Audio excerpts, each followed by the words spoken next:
My parents mocked me for being the dumb one. A $50 million check proved them wrong. I am Patricia, a 64-year-old widowed mother who spent 40 years quietly managing a local freight and logistics company to keep my family afloat while my father paraded my sister around Chicago high society. And yet, on the evening of my sister's extravagant 60th birthday and executive graduation gala, my father handed her the deed to a $16 million mansion while looking me dead in the eye and publicly declaring I would inherit absolutely nothing because I was just the dumb one who would ruin his legacy. The roots of that public humiliation stretched back to a lifetime of being treated as the slow and unremarkable child in the shadow of a golden sister. That dynamic was on full display just 3 weeks before the gala, during a tense family dinner at my father's sprawling estate. The dining room ceiling was draped in crystal chandeliers, casting a cold light over the mahogany table where my family gathered. I sat at the far end, quietly eating my roasted salmon, while my father William held court. At 84, William still commanded the room with the arrogance of a man who believed his old money bloodline made him invincible. Beside him sat my sister Victoria, radiating smug satisfaction as she swirled her wine glass. Her husband Brad, a sharp-tongued corporate lawyer with a penchant for designer suits, sat across from her.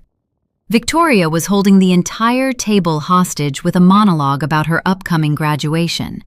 She was receiving an executive doctorate from a prestigious university, a degree our father had entirely bankrolled.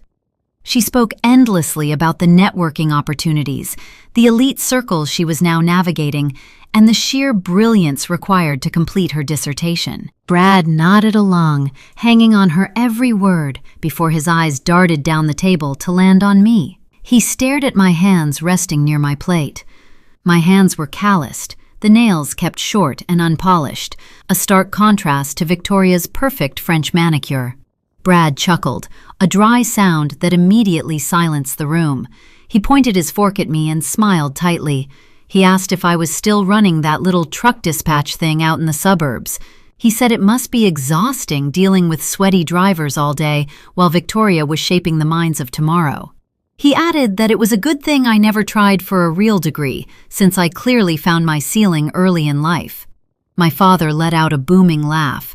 He agreed with Brad, stating loudly that some people were born to lead empires and others were born to sweep the floors. He looked right at me and said it was a blessing I had a simple mind, because a more ambitious woman would have been crushed by my mediocre life. Victoria smiled with false pity, reaching over to pat her husband's hand. She said they should not tease me because society needs blue-collar workers to deliver their packages. I did not raise my voice. I did not throw my napkin down or storm out of the dining room. I simply took a slow sip of my water and offered a polite, vacant smile. I had spent decades perfecting that smile. It was the armor I wore to protect my peace. They wanted me to break. They wanted me to cry so they could call me overly emotional and weak. I refused to give them the satisfaction. Instead, I focused my eyes on my plate and thought about my late husband, Thomas. Thomas passed away 25 years ago, leaving me a modest life insurance policy and a tiny, struggling delivery business. When he died, my father offered no financial help. He told me I had made my bed by marrying a working-class man, and now I had to lie in it. So I did. I buried my grief in ledgers, routing schedules, and endless cups of black coffee. I worked 18-hour days, missing sleep to ensure my son had a roof over his head. Over the decades, I quietly grew that tiny delivery business into a massive freight and logistics empire. I invested my profits into a private equity holding firm, aggressively acquiring commercial real estate and supply chain networks across the Midwest. Nobody at that mahogany table knew my real net worth. To them, I was just simple Patricia, the widow who scraped by in a modest suburban home, driving a 10-year-old sedan. I intentionally kept my wealth entirely off their radar. Thomas had always valued a quiet, humble life, and I honored his memory by living generously in secret while letting my family believe whatever they wanted. I knew that if my father or Brad ever caught wind of my true financial status, they would stop mocking me and start finding ways to exploit me. So I played the role they assigned to me perfectly. I was the dull, unambitious sister who posed no threat to the family dynasty. After dinner, my father gestured for me to follow him into the hallway. He did not ask for my help. He demanded it. He told me that Victoria's graduation gala was going to host 300 of Chicago's most elite figures. He said he was not going to waste money on a high-priced event coordinator when he had a daughter who was used to manual labor. He ordered me to handle the catering coordination, the floral arrangements, and the seating charts. He spoke to me as if I were a hired servant who had tracked mud onto his expensive rugs. He said I needed to make myself useful for once in my life and ensure Victoria's night was flawless. I nodded meekly. I kept my voice soft and submissive, promising him I would handle all the heavy lifting so Victoria would not have to stress. He sneered, telling me not to mess it up, and walked away. Over the next 3 weeks, I played the obedient simpleton. I arrived at his estate at dawn to meet with florists. I carried heavy boxes of linens through the service entrance. I stood in the sweltering kitchen arguing with caterers, while Victoria lounged by the pool, occasionally shouting complaints about the color of the napkins. I did the grueling work because staying invisible gave me unrestricted access to the house, and that access gave me the very weapon I needed to destroy them. The turning point happened 3 days before the gala. I was at the estate finalizing the seating chart. My father had left for a golf outing, and Victoria was at the spa. The house was dead quiet. I needed a pen to mark the table arrangements, so I walked into my father's private study. The room smelled of expensive cigars and leather polish. His massive oak desk was cluttered with uncharacteristically disorganized piles of paper. I reached for a pen near his leather blotter, but my eyes caught the bright red bold print on a document resting on top of the pile. It was a final notice of default. My heart beat a little faster as my sharp, observant eyes scanned the page. I did not touch the paper, but I leaned in closely. It was a warning from a massive commercial lender regarding a balloon payment of $4 million that was 60 days past due. Beneath it was a stack of similar notices: foreclosure warnings on commercial properties, margin calls on high-risk investment accounts, final demands for payment. My father was not a billionaire. He was drowning in an ocean of toxic debt. He had leveraged his entire company, his investment portfolios, and even the $16 million mansion to maintain the illusion of extreme wealth. But that was not the shock that made me freeze in the center of the silent study. The true shock was the name of the private equity firm holding the master lien on his estate and the majority of his corporate debt. I stared at the pristine corporate logo printed at the top of the foreclosure notice. It was Apex Horizon Holdings. I knew that name intimately. I knew the exact font. I knew the address listed at the bottom of the page. I knew it because I was the anonymous founder, CEO, and sole owner of Apex Horizon Holdings. My arrogant, boastful father, who loved to publicly shame me for being a slow-witted failure, had unknowingly been borrowing millions of dollars from my subsidiary company to fund his lavish lifestyle. He was completely bankrupt, and I owned every single piece of debt he possessed. I stared at the papers, processing the magnitude of the situation. My financial managers handled the blind trust acquisitions. They purchased distressed debt packages all over the state, and my father's failing company must have been bundled into one of those anonymous acquisitions years ago. I stepped back from the desk. The urge to laugh bubbled up in my chest, but I pushed it down. The pieces of the puzzle clicked together in my mind with lethal precision. This was why he was throwing such an extravagant gala for Victoria. This was why Brad was constantly hovering around him. They were putting on a desperate show of wealth to secure new investors before the house of cards collapsed entirely. My father was legally destitute, and his $16 million mansion belonged to the daughter he called the dumb one. I quietly picked up a pen, turned around, and walked out of the study, leaving the papers exactly as I found them. I returned to the dining room and continued writing out the place cards for the high society guests. My hands did not shake. My heart rate slowed to a steady, calm rhythm. I had spent my entire life absorbing their cruelty, believing I had to swallow my pride to survive their toxic orbit. But standing in that grand, echoing house, I realized I did not have to survive them anymore. I had the power to end them. I just had to wait for the perfect moment to let the illusion shatter. The heavy pounding on my front door broke the quiet of my Saturday morning, just 3 days after I discovered the foreclosure notices in my father's study. I wiped my hands on a kitchen towel and opened the door to find Victoria and Brad standing on my porch. They did not wait for an invitation. Victoria pushed past me, her designer heels clicking sharply against my scuffed hardwood floors, while Brad followed close behind. He wrinkled his nose, as if the smell of my home-cooked stew deeply offended his refined sensibilities. They walked straight into my modest living room and refused to sit on my fabric sofa. Brad unbuttoned his suit jacket, reached into his leather briefcase, and pulled out a thick stack of legal documents. He tossed the papers carelessly onto my small coffee table. The pages slid and fanned out over a stack of my mail. Victoria crossed her arms and looked at me with a mixture of pity and extreme annoyance. She declared that we needed to have a serious conversation about the family trust our late mother had established 30 years ago. Our mother had left behind a small independent trust meant to cover emergency medical expenses for the family. Because I was the only daughter who lived nearby at the time of her passing, she had named me the sole trustee. The fund was modest, but I had managed it meticulously for decades, ensuring the investments grew steadily and safely. Victoria pointed a manicured finger at the papers on the table. She demanded I sign the relinquishment forms immediately and hand over all control of the trust to her and Brad. I asked her why I would ever do that. Brad let out a loud, condescending sigh, stepping forward as if he were addressing a slow child. He stated that Victoria was about to receive her executive doctorate from an Ivy League institution. He claimed her new network and her superior financial literacy made her the only logical choice to manage the family assets.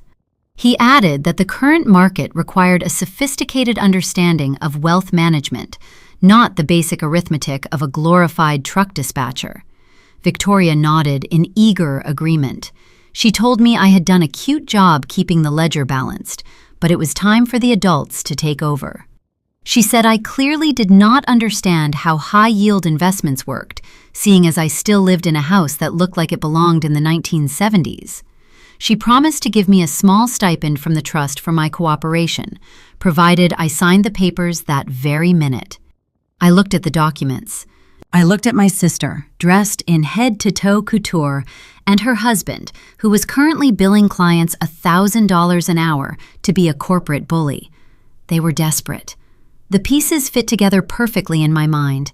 My father was bankrupt, and they were scrambling to seize every last dollar of liquid cash they could find to stop the bleeding. They wanted our mother's trust fund to pay off the immediate interest on my father's toxic loans. I picked up the stack of papers, tapped them neatly against the table to straighten the edges, and handed them right back to Brad. I told them I would not be signing anything. I stated my voice completely calm that the trust was growing at a steady 8% yield under my management, and I saw no reason to disrupt our mother's wishes. Brad's face flushed a deep, angry red. He snatched the papers from my hand and stepped into my personal space, towering over me. He warned me that I was making a massive mistake. He said I was too uneducated to realize I was holding back the family's financial potential. Victoria threw her hands up in dramatic disgust.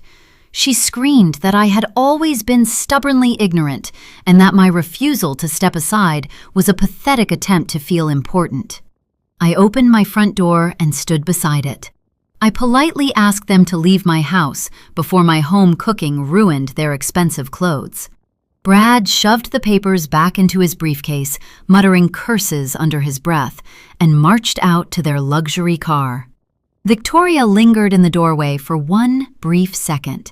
She glared at me and promised I would deeply regret disrespecting her. I quietly closed the door and locked it. The hostility from my living room spilled directly into the pre-graduation Sunday brunch the very next morning. The event was held in a private dining room at a high-end Chicago country club. Sunlight poured through the massive windows, illuminating the 40 members of our extended family who had gathered to celebrate Victoria. The tables were draped in crisp white linen, and waiters in pristine uniforms circled the room, pouring expensive champagne. I sat at a small table near the back corner, quietly eating my fruit salad. My father stood at the head of the main table and tapped his silver spoon against his crystal glass. The gentle chiming brought the room to an immediate hush. William smoothed the lapels of his custom suit and smiled warmly at his golden child. He raised his glass to Victoria, beginning a booming, theatrical toast about the importance of legacy, intellect, and the pursuit of absolute excellence. He spent 10 minutes listing Victoria's lifelong achievements, from her childhood awards to her upcoming Harvard ceremony. He spoke about how her brilliant mind was the true engine of the family dynasty. The extended family nodded and murmured in respectful agreement. Then my father's eyes locked onto me across the room.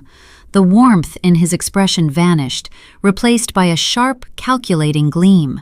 He told the crowd that raising children was always a gamble.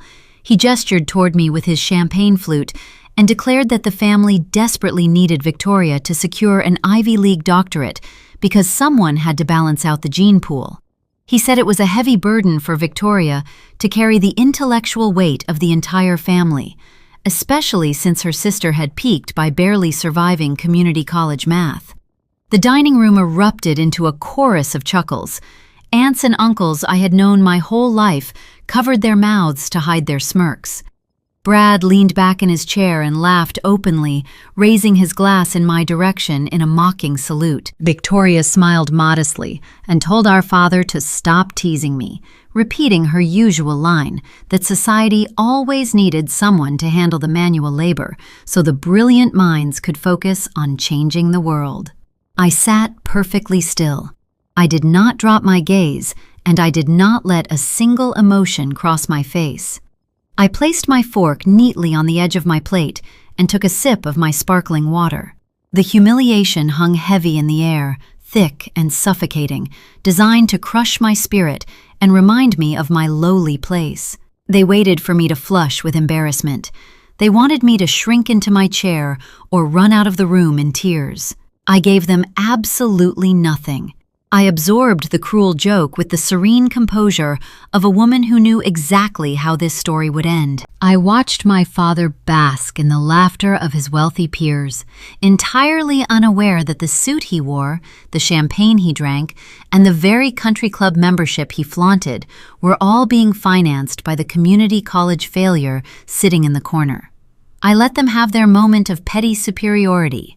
Before the main course arrived, I quietly excused myself from the table. I told the nearest aunt I needed to coordinate with the caterers for the upcoming gala, playing my assigned role to perfection.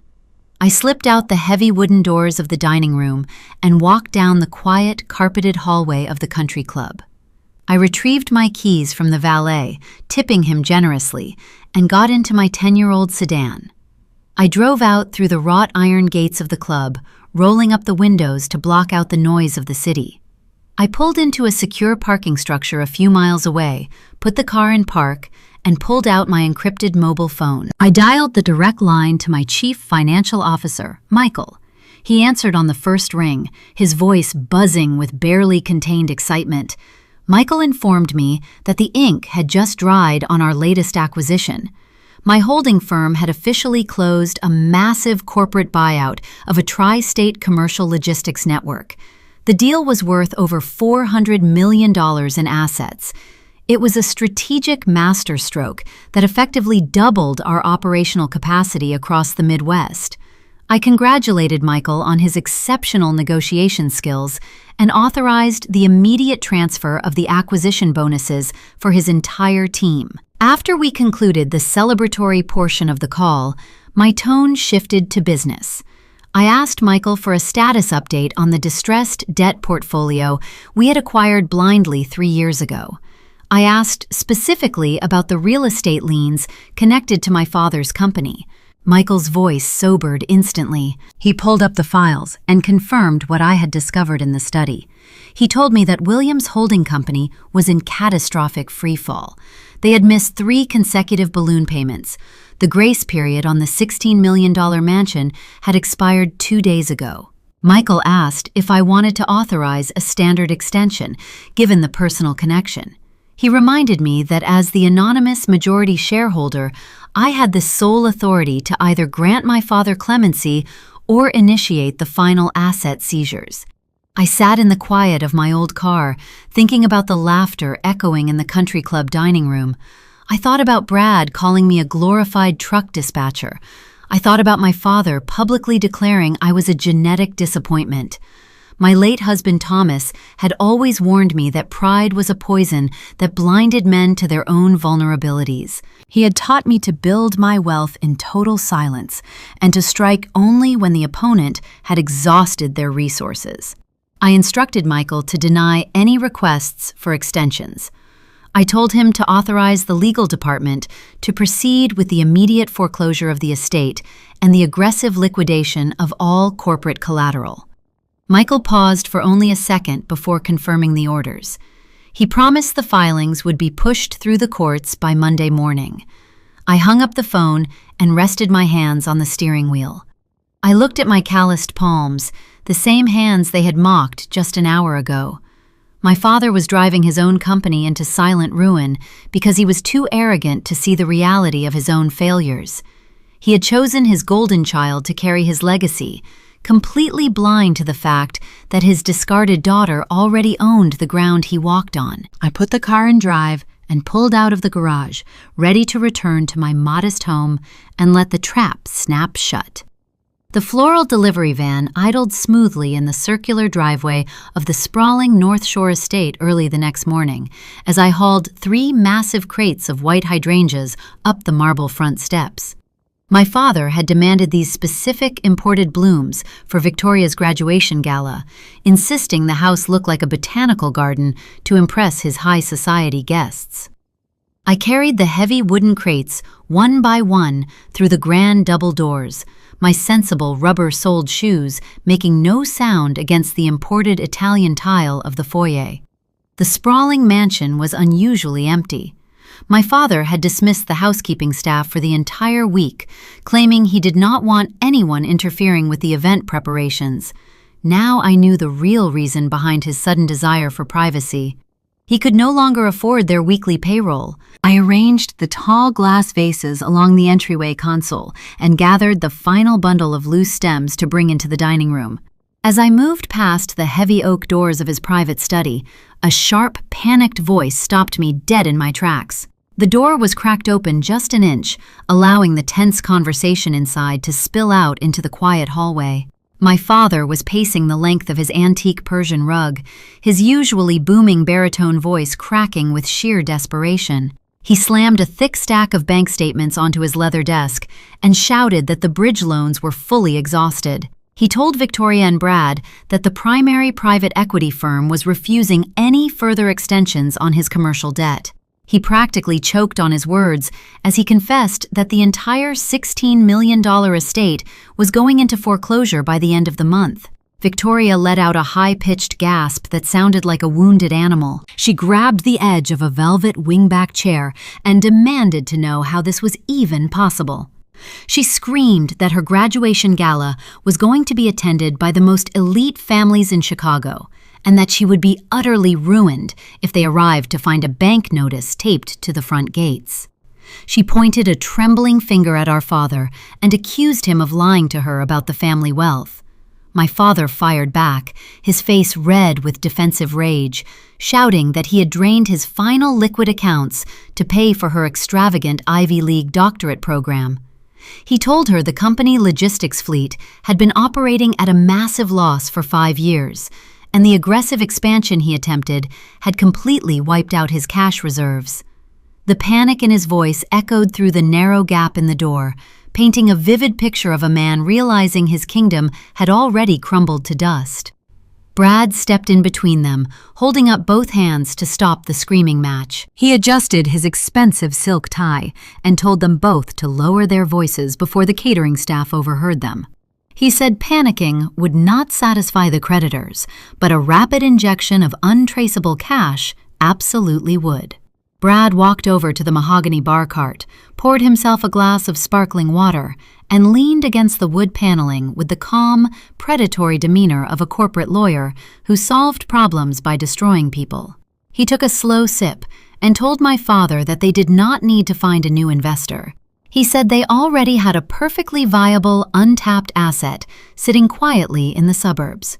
My father wiped a layer of sweat from his forehead and asked what Brad was talking about. Brad set his glass down and smiled coldly. He detailed a highly illegal, entirely sinister plan to save my father's sinking ship by cannibalizing my entire life. He suggested they formally declare me financially and mentally incompetent. He explained that I was already a widow living alone, completely isolated from society, making me the perfect target for a conservatorship. My father hesitated, looking confused, but Brad pushed forward with chilling precision. Brad outlined how he had a close friend working as a private neurologist who owed him a massive professional favor. This doctor would sign a fabricated medical evaluation stating I was showing early signs of severe cognitive decline. With that forged medical document, Brad would file a petition for an emergency power of attorney, naming my father as my sole legal guardian and financial conservator. Victoria stopped pacing and looked at her husband with wide, calculating eyes. Brad explained that once the court granted the emergency proxy, they could legally seize my modest suburban home, liquidate the business accounts for my tiny truck dispatch company, and completely drain the life insurance payout my late husband Thomas had left behind. He did the mental math out loud, estimating that selling my home and emptying my savings would yield just enough liquid cash to cover the immediate balloon payments and stop the foreclosure on the mansion. My father stared at the floor, his moral compass completely overridden by his desperation to maintain his wealthy facade. He asked Brad if the courts would require my signature or a direct interview. Brad laughed a sharp, arrogant laugh and assured him that emergency medical proxies bypassed standard interviews if the doctor claimed the patient was highly disoriented. Victoria let out a long breath, her panic instantly melting into cruel amusement. A vicious smile spread across her face as she smoothed her designer skirt. She looked at our father and casually dismissed my entire existence with a single wave of her manicured hand. She said they should absolutely file the paperwork by Friday. She laughed softly, stating that Patricia will not even notice what is happening. She added with dripping contempt that I was far too dim to read the fine print on a legal document anyway. Standing perfectly still in the shadowy hallway, I felt the sheer, breathtaking malice of their betrayal hit my chest like a physical blow. They were not just content with mocking my intelligence or treating me like an unpaid servant. They were actively conspiring to strip away my basic human rights, throw me out of the home I shared with my late husband, and steal every penny they believed I owned, all to protect their pathetic social standing. But as I stood there holding a bundle of white hydrangeas, I did not weep. I did not drop the flowers. I did not kick the mahogany door open to confront them or demand an explanation. A profound, icy calmness washed over my entire body, starting from my fingertips and settling deep into my bones. My lifelong sorrow over never being loved by this family evaporated into the air, leaving nothing behind but absolute, terrifying clarity. The dutiful, quiet daughter they thought they knew died in that hallway. I gently set the bundle of flowers down on the nearest credenza, making sure the glass vase did not make a single sound against the wood. I turned around and walked silently back down the long corridor, moving with deliberate, measured steps. I pushed open the heavy kitchen doors and slipped out the back service entrance. The gravel of the driveway crunched softly under my shoes as I walked to my 10-year-old sedan. I unlocked the door, slid into the driver's seat, and started the engine without looking back at the towering brick facade of my father's house. I merged onto Interstate 94, pointing my car straight toward the towering glass and steel skyline of downtown Chicago. The midday traffic moved sluggishly, but my mind raced ahead with razor-sharp precision. I navigated the busy downtown streets and pulled into the underground parking garage of the most expensive corporate legal firm in the city. I bypassed the security desk with my private access card and rode the private elevator up to the top floor. I walked into the opulent, wood-paneled reception area of Caldwell & Associates. My simple cotton blouse and faded slacks stood out wildly against the imported modern art and sleek leather furniture. But the senior receptionists immediately stood up and greeted me with deep, practiced reverence. I did not stop to make small talk. I walked directly down the executive hallway and pushed open the thick glass door to Arthur Caldwell's corner office. Mr. Caldwell, a brilliant, ruthless corporate attorney who had fiercely protected my anonymous holding firm for over a decade, looked up from his massive desk. I sat down in the leather chair across from him, folded my hands in my lap, and told him it was time to orchestrate my family's total destruction. Caldwell did not react with outrage when I finished. That was one of the reasons I trusted him. He simply leaned back in his chair, steepled his fingers beneath his chin, and asked me to repeat the conversation one more time, this time without interpreting anything I had heard. For the next 20 minutes, I recited the details as if I were giving testimony. The amount William needed, Brad's reference to a neurologist, the emergency petition, the plan to name my father as conservator, the intended sale of my home, and Victoria's joke about putting me in a state facility before I could understand the paperwork. Caldwell wrote almost nothing by hand.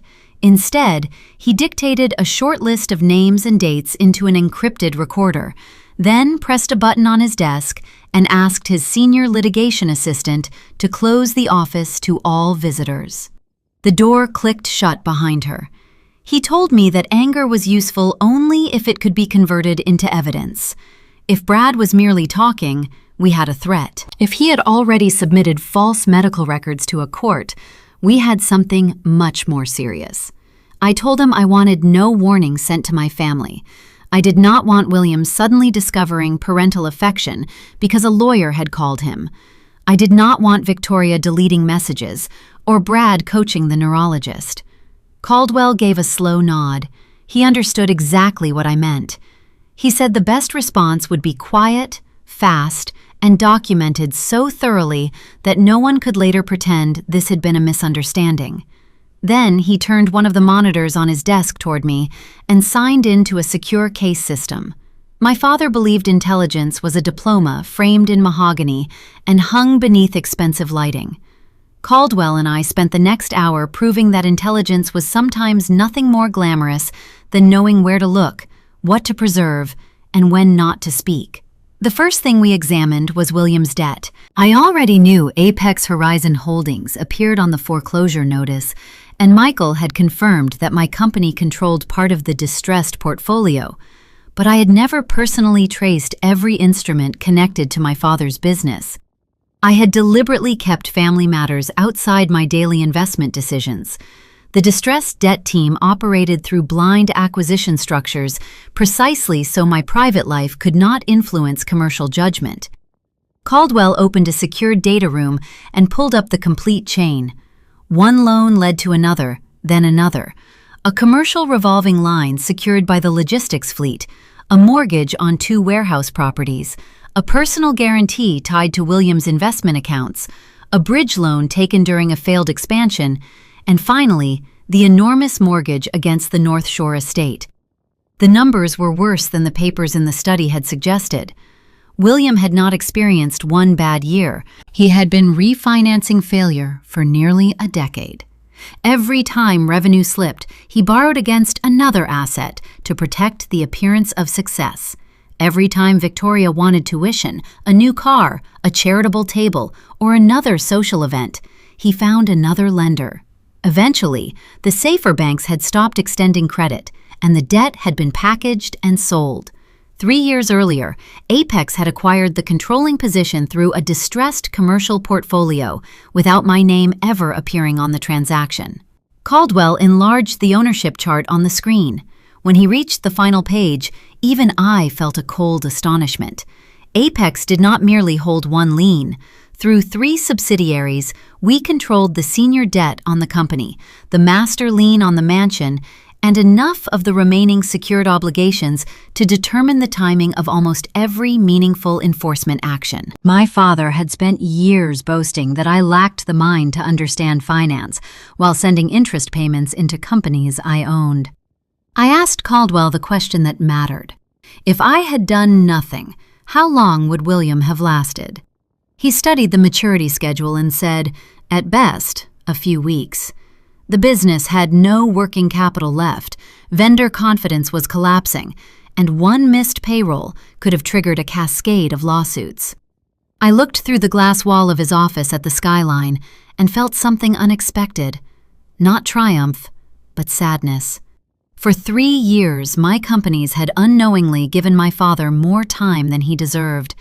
Had he come to me honestly, I might have restructured the debt. I might even have forgiven part of it. I had no desire to watch an 84-year-old man become homeless simply because he had spent his life being cruel.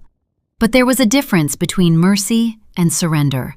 Mercy was something I could choose. What William, Victoria, and Brad planned to do was take that choice from me, strip me of legal personhood, and turn my home into a payment on a mansion they could no longer afford. I told Caldwell there would be no extension. He asked whether I was certain. I said yes. He then called Michael on the secure line and instructed him, with my authorization, to move every enforcement file from routine collections to executive review. Michael joined us by video within minutes, tie loosened and sleeves rolled to his elbows. He confirmed that the foreclosure package could be completed before the gala if the pending court signatures were accelerated through ordinary channels. Nothing would be fabricated or rushed illegally. We had already given William every contractual notice required. All that remained was to stop delaying the consequences. I authorized it. The mansion would be foreclosed at 9 o'clock on the morning of Victoria's gala. Then Caldwell searched the family court docket. He used Brad's name first, then mine. For several minutes, there was nothing. He tried a sealed emergency index available to counsel and suddenly stopped moving. The change in his face was so slight that most people would have missed it. But I had negotiated freight contracts with men who hid panic behind smiles for 40 years. I knew exactly what I was seeing. Brad had not merely talked about the conservatorship, he had filed it. The petition had been submitted that morning under an emergency procedure, supported by a medical declaration bearing the name of a private neurologist I had never met. The application described me as confused, forgetful, socially isolated, unable to understand routine financial transactions, and at immediate risk of dissipating my supposedly modest assets. It asked the court to appoint William temporary conservator over both my person and property. Attached to the filing was an affidavit claiming the doctor had evaluated me twice in the previous month. I stared at the dates. On the first supposed examination, I had been in Milwaukee negotiating a warehouse acquisition. On the second, I had spent the entire day at an Apex board meeting recorded by building security, corporate minutes, and a dozen senior executives. The lies were not clever, they were arrogant. Brad had counted on the fact that nobody would challenge them quickly because he thought I lacked the knowledge, money, and connections to respond. Caldwell printed the filing and placed each page in a separate evidence sleeve. He did not smile. He said this had crossed from family cruelty into documented fraud. The forged medical evaluation, false sworn statements, and planned transfer of my property created exposure far beyond a private guardianship dispute. He called 2 attorneys from his white-collar practice and gave them precise instructions. Preserve the docket, obtain certified copies through the clerk, issue litigation holds to every institution that might receive transfer orders, and prepare an emergency motion supported by proof of my competency and the false examination dates. He also contacted a retired judge who now advised the firm on elder law procedure, not to influence the case, but to make sure every filing was technically correct and every safeguard was respected. Within an hour, we had a strategy. We would challenge the petition immediately, but we would do it in a way that did not alert Brad before the court had preserved the evidence. Caldwell explained that the judge could place the matter under confidential review, suspend any transfer authority, and refer suspicious documents for investigation, while the family still believed their emergency order was proceeding normally. If Brad attempted to use a fraudulent order after notice had been restricted or authority had been frozen, he would create a clean record of intent. The important thing was that my bank accounts, home, company interests, and medical decisions would be protected before he ever reached them. I asked whether the police needed to be involved that afternoon. Caldwell said not yet. We had evidence of filing fraud, but he wanted the investigators to see the attempted execution as well. Brad had spent his career assuming paper with a seal on it frightened ordinary people into obedience. If he believed he had succeeded, he would likely present the order to me, threaten immediate asset transfers, and identify exactly what he intended to seize. We would not manufacture that moment or encourage him to commit another crime. We would simply stop protecting him from his own arrogance. Caldwell's team prepared a packet for the state authorities containing the false medical declaration, my travel and corporate records disproving the examinations, copies of Brad's related correspondence obtained through lawful discovery channels as they became available, and sworn statements documenting the attempted trust takeover at my home. I gave my own affidavit describing the conversation I had overheard without embellishment. By late afternoon, a judge had issued a protective order freezing any action against my assets until a full hearing could occur. The emergency conservatorship Brad expected to control was effectively useless, but that fact was not broadcast to him.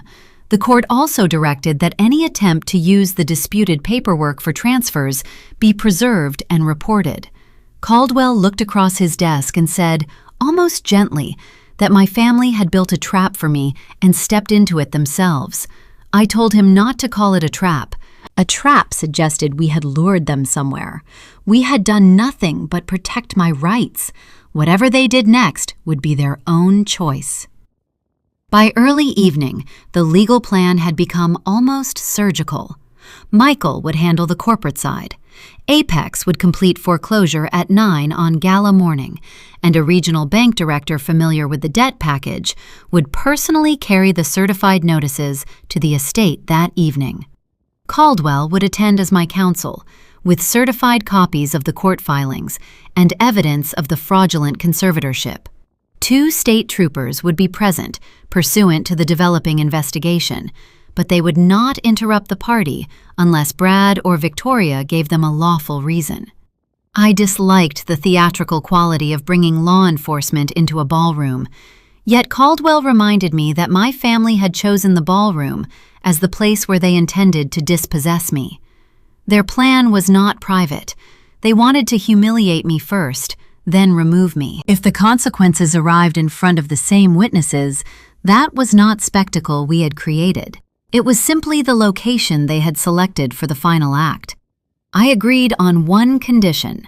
Nobody was to make threats, exaggerate charges, or turn the evening into a performance for my benefit. Every document had to be genuine, every statement exact, and every action defensible the next morning in a courtroom. Caldwell smiled and said that was why our opponents usually hated us. We did not need drama when the paperwork was devastating enough on its own. There was one more piece. Michael reminded me of the logistics subsidiary sale that had closed earlier in the week. The transaction had produced a large cash distribution to my holding company, and $50 million of that distribution was scheduled to move into a new acquisition fund.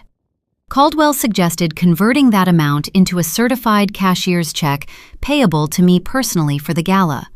I initially refused. I had spent decades avoiding vulgar displays of wealth, and waving a check in front of 300 strangers felt like becoming the very people I despised. Caldwell did not argue. He simply asked what would happen after the gala if all we revealed was that Apex owned William's debt. My father would tell everyone I had inherited hidden money, manipulated lenders, or used family information against him. Victoria would say I was a bitter sister who had somehow stolen the estate. Brad would exploit every ambiguity.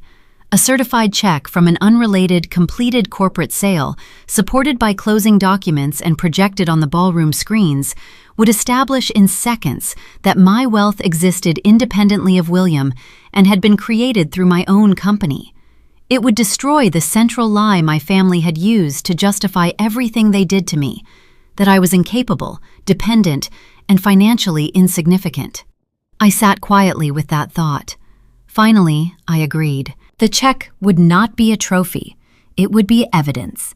Caldwell arranged for the bank to prepare the certified check and seal it inside a heavy envelope with copies of the transaction summary. His assistant coordinated discreetly with the audio-visual company already hired for the gala. The screens were scheduled to show photographs celebrating Victoria, but the system could also display a document feed if needed. We made no plan to hijack the event or interrupt her ceremony. The instruction was simple. If I chose to speak and handed the operator a document, it could be enlarged so the audience could verify what I was saying. Nothing more. The envelope would remain with Caldwell until the exact moment I requested it. I remember looking at the checklist on his desk and realizing how different this kind of power felt from my father's version. William used power to make rooms notice him. Real power, I had learned, was often invisible. A lien properly recorded, a deadline correctly calculated, an affidavit supported by dates, a bank instruction that could not be bullied aside. For most of my life, my family had mistaken noise for strength. I had built everything I owned by doing the opposite. Before I left the office, Caldwell asked what I wanted to happen to William after the foreclosure. It was a question no contract could answer for me. I could have ordered immediate removal from the property that afternoon. I could have sent security to inventory every painting and piece of furniture before the gala even began. Instead, I told him the event could proceed. William had already paid non-refundable deposits for catering, music, flowers, and staff. More importantly, I wanted him to make his own choices while he still believed the illusion was intact. If he used the evening to apologize, withdraw the conservatorship, and admit the financial truth to Victoria, I would listen. I did not expect it, but I would listen.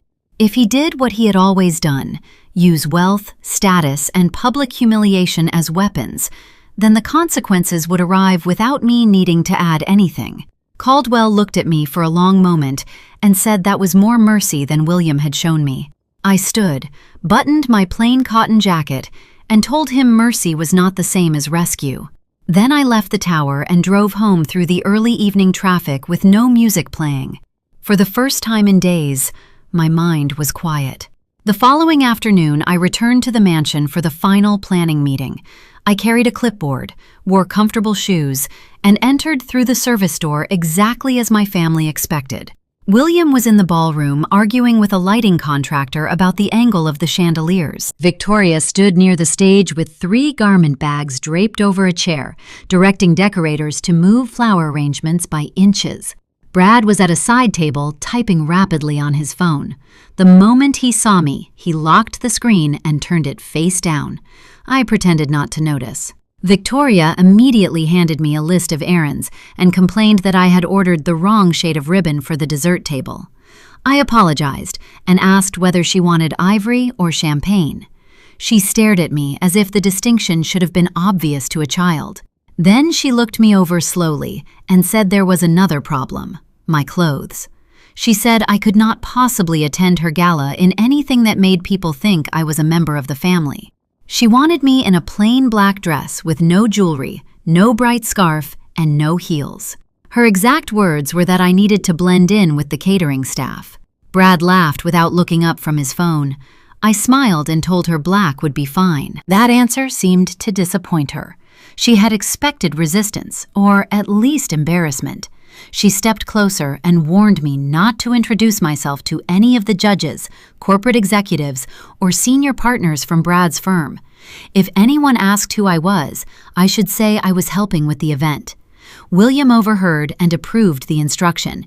He said Victoria had earned the right to enjoy one evening without being dragged down by my limitations. Then he asked whether I had reconsidered the family trust papers. I said I had not. His jaw tightened. Brad finally looked up and told me not to worry because by the weekend, certain financial arrangements would be handled for me, whether I understood them or not. The three of them exchanged a glance they believed was subtle. I lowered my eyes and pretended to miss it. Inside my handbag, my phone silently recorded the time and preserved the messages Caldwell had told me never to delete. I did not need to provoke them. Their confidence was doing all the work. For the next 2 hours, I moved through the estate, checking place cards, confirming meal counts, and solving the same small problems I had solved in warehouses and dispatch centers my entire adult life. A delivery truck had been sent to the wrong entrance, so I rerouted it before it blocked the valet lane. The florist had shorted us 6 centerpieces, so I redistributed the larger arrangements and made the room look intentional. A refrigeration unit in the catering area began running warm, and I had a replacement brought in before the seafood trays arrived. No one thanked me. That, too, felt almost comforting in its predictability. Victoria took credit when the ballroom looked perfect. William told a guest on the phone that his staff had everything under control. Brad disappeared twice into the study to make calls about the emergency order. Each time he returned, his confidence grew. Near sunset, he walked past me and said, almost cheerfully, that I should get a good night's sleep because the next 48 hours might be confusing for someone like me. I met his eyes for half a second, then asked whether he wanted the coffee service moved closer to the stage. He laughed and said yes. When I finally left the mansion, the sky over Lake Michigan had turned the color of steel. I sat in my old sedan at the edge of the circular drive and watched lights come on one by one across the estate. From the outside, the house looked permanent, almost invincible. Nobody passing on the road would have guessed that its ownership had already been decided by missed payments, recorded liens, and deadlines no amount of champagne could erase. My phone vibrated. It was a secure message from Caldwell. The protective order was in place, the fraud referral had been received, the foreclosure was scheduled, and the bank director had confirmed attendance. A second message from Michael said the $50 million cashier's check had been issued and transferred to Caldwell's custody. Everything that needed to be done was done. I deleted nothing. I changed nothing. I simply put the car in drive and went home. That night, I slept better than I had in years. I did not rehearse a speech. I did not imagine Victoria's face or my father's collapse. I made tea, watered the herbs on my kitchen windowsill, and looked through an old photo album containing pictures of Thomas standing beside our first delivery van. In one photograph, the van had a dented door and mismatched paint, and I was laughing so hard my eyes were nearly closed. We had almost no money then, but we had never needed to humiliate anyone to feel important. Thomas used to say that a business was only as strong as the promises it kept when nobody was watching. I had carried that rule into every contract, every acquisition, and every decision that built Apex. My father had lived by the opposite principle. He cared most about what people saw, even when everything beneath the surface was collapsing. I closed the album and placed it back on the shelf. Whatever happened at the gala would not be revenge for 40 years of insults. It would be the end of a financial fraud, the defense of my home, and the moment I stopped cooperating with a lie. That distinction mattered to me. It meant I could walk into the mansion the next evening without hatred controlling a single step. Friday evening descended over the sprawling North Shore estate, bringing with it an army of luxury vehicles that quickly clogged the wide circular driveway.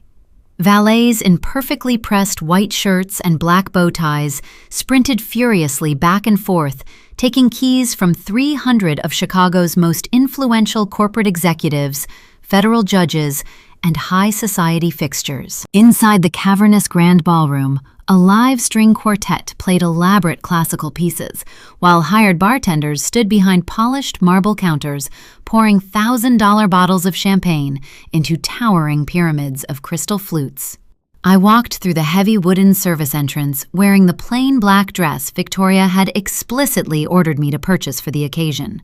I deliberately bypassed the glittering front foyer with its massive floral arrangements and stepped directly into the chaotic, sweltering heat of the catering staging area. Victoria found me almost immediately amidst the clattering of silver trays and shouting chefs. She wore a stunning emerald green couture gown that swept across the polished hardwood floors, gathering the attention of everyone in the room. Heavy diamond earrings sparkled aggressively at her throat, catching the light from the massive chandeliers overhead. She marched directly up to me, clutching a silver clipboard against her chest and wearing a frantic, deeply angry expression. She demanded to know why the imported shrimp appetizers were delayed by exactly 4 minutes and told me loudly that I was already failing at my one incredibly simple job. I apologized softly, keeping my head bowed, and promised to check the timing with the head chef immediately. Victoria grabbed my upper arm with her manicured fingers and physically steered me out of the main catering pathway. She dragged me toward the very back of the sprawling ballroom, weaving through the towering columns. She stopped and pointed sharply to a tiny, unstable wooden cocktail table shoved right up against the heavy, swinging metal doors of the kitchen. She told me that specific table was my assigned seat for the entire duration of the evening. She stated very clearly, staring right into my face, that I was absolutely not to mingle with her important guests or dare to introduce myself to any of Brad's senior law partners. She said my cheap, plain clothes and complete lack of formal education would ruin her image and profoundly embarrass her on the single most important night of her entire life. I sat down at the small, wobbly table without a single word of protest or resistance. Harried waiters rushed past me in a continuous blur, carrying heavy silver trays loaded with premium caviar and thinly sliced roasted duck, occasionally bumping their hips against the back of my wooden chair. I simply smoothed the fabric of my plain black skirt and watched the extravagant spectacle unfold across the room. Victoria glided gracefully back into the absolute center of the grand ballroom, completely transforming her aggressive demeanor into one of pure elegance. She laughed loudly, tossing her perfectly styled blonde hair back and accepting endless praise from the wealthy, high society crowd. She hugged powerful bank directors and kissed the cheeks of local politicians, acting every bit the brilliant, flawless heiress to a massive, untouchable corporate dynasty. I remained perfectly still in my dark, cramped corner near the swinging kitchen doors. I sipped a plain glass of tap water and watched my sister aggressively soak up the elite adoration she craved so desperately. Every single time a guest asked about her family background, she pointed proudly across the room to our father. William stood near the roaring grand fireplace, shaking hands aggressively and projecting an aura of absolute financial invincibility to his wealthy peers. Neither my father nor my sister looked in my direction even once. Neither of them acknowledged the quiet woman in the plain black dress sitting with the hired catering staff. They firmly believed I was exactly where I belonged in their social hierarchy. They had absolutely no idea I was simply waiting patiently for the clock to strike. Just minutes before the formal speeches were scheduled to begin, a heavy, forceful hand clamped down tightly on my left shoulder. I turned my head to see Brad looming over my small table, his face flushed deeply with a mix of arrogant excitement and premium scotch. He did not bother to say hello or offer a greeting. He roughly grabbed my elbow and physically pulled me up out of my chair, hauling me backward through the swinging metal kitchen doors. He dragged me past the line of startled waiters and shoved me directly into the secluded walk-in dry goods pantry. The heavy, solid core doors shut firmly behind us, instantly blocking out the elegant classical music and the booming laughter of the graduation gala. My father stood waiting silently between towering metal shelves stacked high with bags of flour and spare crystal serving platters. William crossed his thick arms over his custom-tailored tuxedo and glared at me with absolute, unfiltered disdain. Brad released my arm, unbuttoned his designer suit jacket, and reached deeply into his inner breast pocket. He produced a thick, heavily folded legal document bound by a blue paperclip. He shoved the rigid stack of paperwork directly against my chest, forcing me to raise my hands and take it before it hit the floor. Brad announced with a vicious, triumphant smile spreading across his face that as of 4 o'clock that very afternoon, a county family court judge had officially signed an emergency medical conservatorship order. He declared loudly in the cramped pantry that my father was now my sole legal guardian and possessed total unrestricted control over my entire financial and personal existence. Brad bragged extensively about how incredibly easy it was to convince the court system that I was completely mentally unstable and entirely incapable of managing my own daily life. I looked down at the officially stamped legal notice resting in my calloused hands. The forged signature of Brad's corrupt private neurologist sat perfectly legible in blue ink on the second page right next to a fabricated list of my supposed cognitive failures. I kept my face entirely blank and devoid of any human reaction. I did not scream, "Drop the papers," or demand a furious explanation from the men cornering me in the pantry. My father stepped forward aggressively, crowding my physical space and pinning me against a cold metal shelving unit. He spoke in a low, harsh, threatening whisper, telling me that my days of living alone in my comfortable suburban house were officially over. He stated firmly that he and Brad were taking immediate protective custody of all my financial assets for my own supposed good. He informed me coldly that they were actively liquidating my late husband's life insurance policies and selling my house to an eager cash buyer first thing Monday morning to cover administrative costs. Brad reached into his opposite pocket and pulled a second item out. It was a cheap, glossy informational brochure printed on thin, low-quality paper.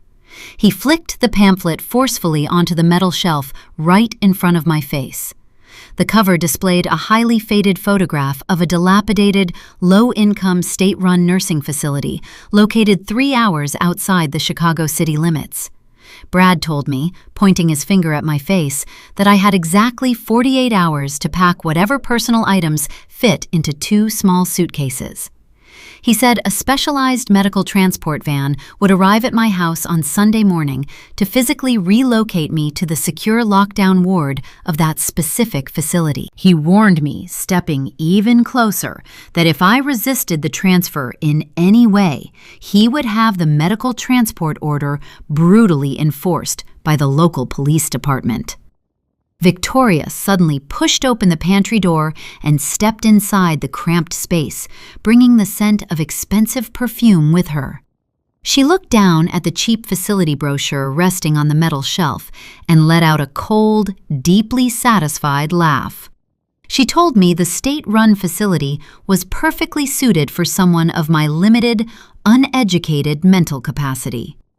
She advised me strictly to cooperate with the transport drivers because they were practically doing me a massive favor by taking the complicated burden of adulthood off my shoulders. She patted my father's arm gently and told him it was time to head back out to the ballroom for his big introductory speech. My father did not flinch or react to his youngest daughter's casual cruelty. He turned his attention slowly back to me, standing tall and puffing out his broad chest with the false, arrogant authority of a powerful corporate patriarch. He looked me up and down, taking his time, analyzing my cheap, plain black dress and my worn, unpolished shoes. His dark eyes held pure, unfiltered disgust as he stared at the woman he helped create. He told me bluntly that our family was absolutely destined for greatness, and unfortunately, I was a deeply flawed intellectual liability that simply had to be contained away from the public eye. He stepped mere inches from my face, invading my space completely to issue his final, strict command. He told me not to dare make a scene or shed a single tear tonight.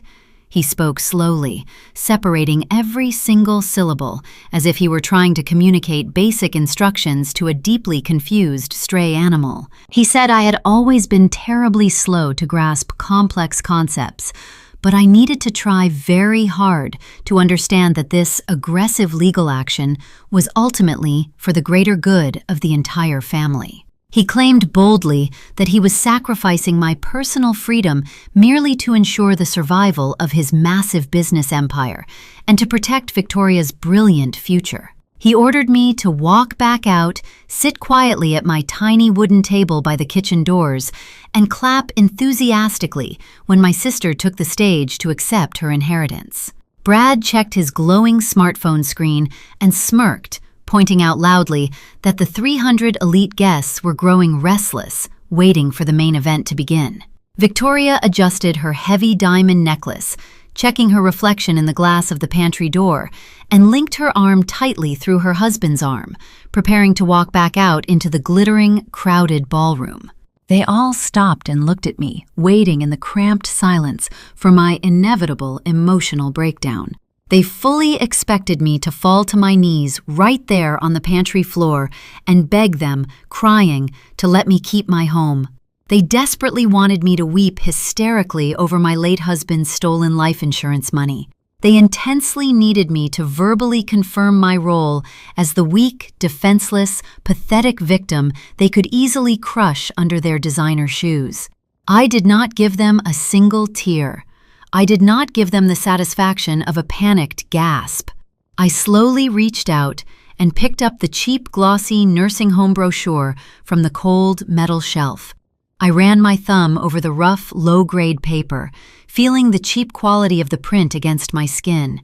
I carefully folded the pamphlet perfectly in half, matching the corners together with precise, deliberate movements. I opened my small black leather purse, tucked the tightly folded brochure deeply inside, and snapped the heavy brass clasp completely shut. The sharp metallic click of the purse closing echoed loudly in the cramped, completely silent pantry. I looked directly into my father's dark eyes, raising my chin, and offered him a highly polite, utterly empty smile. I did not speak a single word to any of them. My total unnatural silence deeply unnerved Brad, causing his arrogant, confident smirk to falter for just a fraction of a second as he glanced nervously at my father. Victoria rolled her eyes aggressively, calling me a stubborn, ignorant mute, and turned her back on me, marching toward the exit. My father shook his head in absolute supreme contempt. He turned his back on me and pushed forcefully through the swinging metal doors, striding out into the brightly lit, expansive ballroom to confidently claim his long-awaited spotlight. Brad and Victoria followed closely behind his commanding presence, leaving me completely alone in the dim, quiet pantry. I stood in the small, isolated space, listening carefully as the live string quartet transitioned smoothly into a triumphant grand march to signal the start of the speeches. The invisible trap I had spent days building was now fully armed, and the trigger had just been irrevocably pulled. I took a slow, deep, measured breath, smoothed the front of my plain black dress with my hands, and walked calmly out into the ballroom to watch my arrogant family permanently destroy themselves. I slipped out of the shadowy service corridor just as a sharp microphone feedback squeal pierced the loud hum of the grand ballroom. My father strode quickly to the center of the elevated stage, tapping the silver microphone twice to command the immediate attention of the 300 elite guests. The glittering crowd went utterly silent, turning their expectant faces toward the patriarch of the family. I moved quietly along the outer perimeter of the massive room, keeping my head bowed to avoid drawing any attention, and returned to my unstable wooden chair near the swinging kitchen doors. Waiters immediately paused their dinner service, standing at strict attention along the decorated walls, with their heavy silver trays held tightly against their chests, as William cleared his throat and adjusted the cuffs of his perfectly tailored tuxedo jacket. He began his formal address with a booming, theatrical voice that echoed off the vaulted ceilings and bounced sharply against the massive crystal chandeliers. He enthusiastically welcomed the federal judges, the high-powered corporate executives, and the old-money high society fixtures, thanking them profusely for gathering tonight to witness the absolute cementing of an untouchable legacy. He did not speak a single word about gratitude, humility, or simple family bonds. Instead, he launched into a deeply arrogant, highly extended monologue about the fierce nature of modern success, the absolute superiority of elite intellect, and the uncompromising laws of survival of the fittest in the modern corporate world. He paced the wide stage like a conquering general, gesturing widely with his manicured hands as he declared that immense wealth was not merely inherited by lucky accident, but actively conquered and vigorously maintained by those possessing the sharpest, most ruthless minds in the industry. He spent several grueling minutes bragging directly to the silent crowd about his own supposed business acumen, claiming boldly that he had single-handedly steered the family logistics company through decades of treacherous economic waters through sheer brilliance and unmatched foresight. My father then turned his proud, gleaming gaze toward the front VIP table, where Victoria and Brad sat surrounded by incredibly expensive floral centerpieces. He extended his right arm toward his youngest daughter and commanded her to join him on the stage to finally claim her rightful place. Victoria rose gracefully, her emerald green couture gown sweeping dramatically behind her, and floated up the carpeted steps like royalty ascending a golden throne. She stood right beside him, delicately clasping her hands beneath her chin and looking out at the wealthy audience with an expression of highly practiced, flawless humility. William placed a heavy, intensely affectionate hand on her bare shoulder and pulled her intimately close to the tall microphone. He heaped a massive mountain of lavish praise directly onto her shoulders, completely and intentionally ignoring my absolute existence in the very same room. He spoke at great length about her exceptional doctoral dissertation, her unmatched academic brilliance during her time at Harvard, and her natural, flawless ability to perfectly navigate the complex upper echelons of Chicago high society. He told the completely captivated audience that navigating today's incredibly harsh economic climate required a highly educated, deeply sophisticated leader who truly understood the brutal mechanics of power, massive wealth, and public prestige. He stated loudly, sweeping his harsh gaze across the crowded room to ensure every single guest heard him clearly, that Victoria possessed the exact, ruthless intellect required to permanently maintain and aggressively expand their massive financial empire. He proudly proclaimed to the entire room that she was the absolute embodiment of everything the family name stood for. Raising his booming voice to a triumphant, echoing shout, he officially called Victoria the true and only heir to the family dynasty. The well-dressed crowd immediately murmured in polite, highly admiring agreement, entirely captivated by the grand illusion of his absolute invincibility. Sitting completely alone in my dark corner by the swinging kitchen doors, I rested my calloused hands calmly in my lap and watched my desperate father build a towering pedestal out of thin air. The elaborate spectacle on the stage reached its absolute climax as my father gestured sharply to a tuxedoed assistant waiting quietly in the shadowy wings. The young assistant hurried forward, carrying a small, plush velvet display pillow.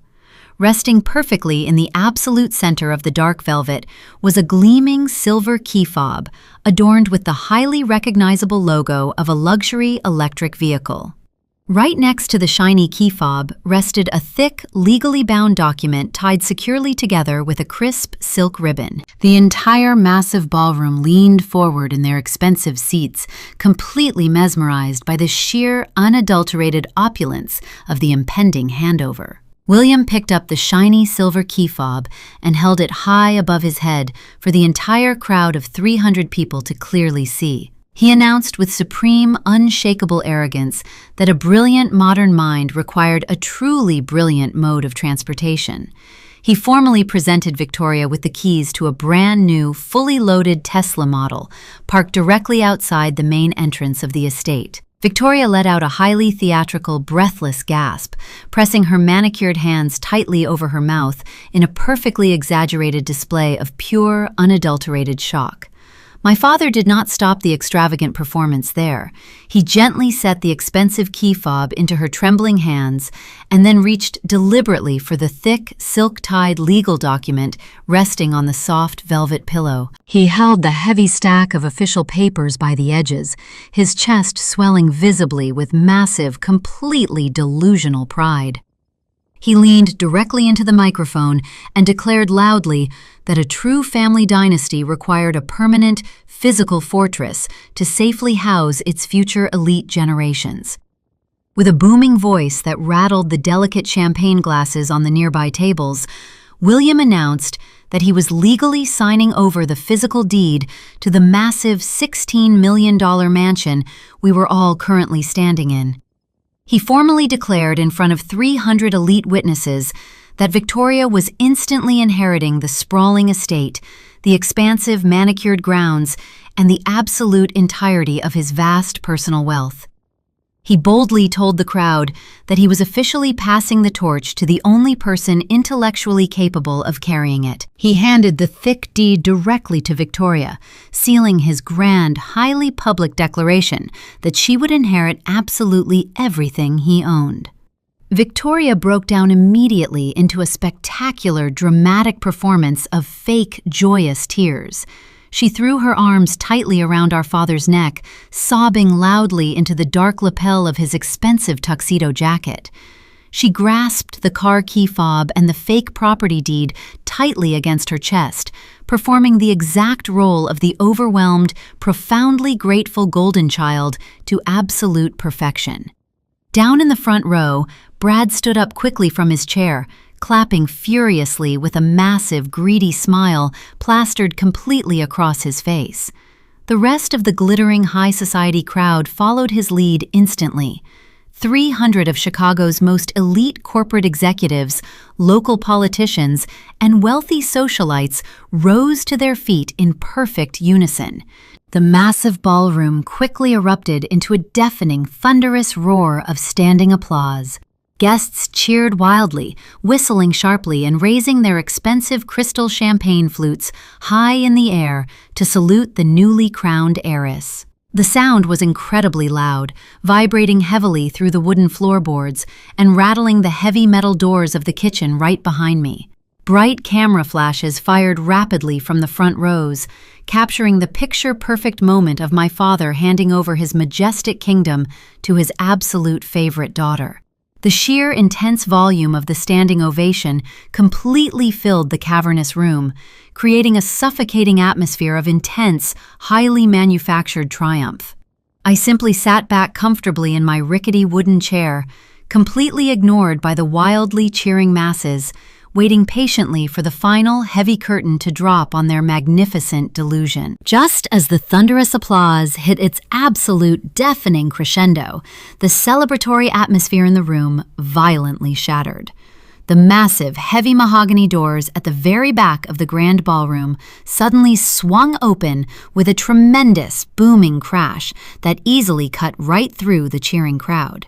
The violent sound of the heavy wood slamming aggressively against the plaster walls caused the entire back row of guests to jump physically in their seats and turn around in pure shock. The wild applause died almost instantly, rapidly replaced by a sudden, incredibly tense silence that swept quickly across the sprawling room like a sudden drop in air pressure. Every single eye in the massive ballroom, including my father's and sister's up on the elevated stage, locked completely onto the entrance. Striding purposefully through the wide-open doorway was a tall, silver-haired man dressed flawlessly in an immaculate bespoke charcoal suit. It was Arthur Caldwell, my elite corporate attorney, moving forward with the terrifying, unhurried grace of a predator entering an enclosed space. He did not come into the room alone. Attorney Caldwell was flanked immediately on his right by two imposing, fully uniformed state troopers, their hands resting cautiously near their heavy-duty utility belts. On his left walked a stern, highly recognizable man in a conservative Navy suit, the regional director of the largest commercial bank in the entire state of Illinois. The harsh visual impact of armed state troopers and a high-ranking bank director marching directly into a high society graduation gala sent an immediate, icy shockwave through the elite crowd. The wealthy guests physically scrambled out of the way, practically climbing over their elegant chairs to clear a wide, completely unobstructed path down the center aisle of the ballroom. The crowd parted for Mr. Caldwell in stunned, breathless silence, rapidly creating a perfectly straight, empty line from the entrance doors all the way up to the front stage. My father gripped the wooden edge of his podium, his face rapidly draining of all its color. He leaned aggressively into the microphone, his booming voice cracking slightly with sudden, intense panic. He loudly demanded to know the exact meaning of this extreme intrusion, shouting aggressively at the police officers that they were trespassing on private property and completely ruining a highly exclusive, invite-only family celebration. Victoria clutched the fake deed tightly to her chest, her fake tears vanishing instantly as true, raw confusion heavily warped her flawless features. Brad stepped quickly out from his front row seat, aggressively waving his arms and demanding loudly that the men halt their advance immediately. Attorney Caldwell completely ignored all of them. He did not answer my father's furious shouting. He did not acknowledge Brad's aggressive legal posturing. He did not even spare a single passing glance at the golden child standing totally frozen on the stage. Caldwell kept his piercing gaze fixed entirely straight forward, his bespoke leather shoes echoing sharply against the polished hardwood floor in the dead, quiet room.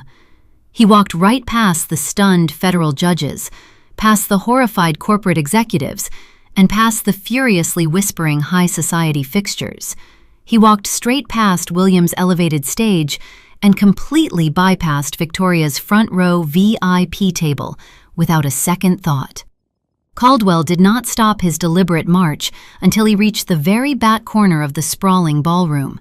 He walked directly up to the small, dark, wobbly wooden table stationed right next to the swinging kitchen doors, the exact table where I was sitting quietly in my plain, unremarkable black dress. The two state troopers and the high-ranking bank director stopped directly behind him, forming an impenetrable, incredibly powerful wall of authority completely around my tiny corner. 300 elite guests twisted awkwardly in their expensive seats, craning their necks and staring in absolute bewildered shock at the plain working-class woman they had completely ignored all evening.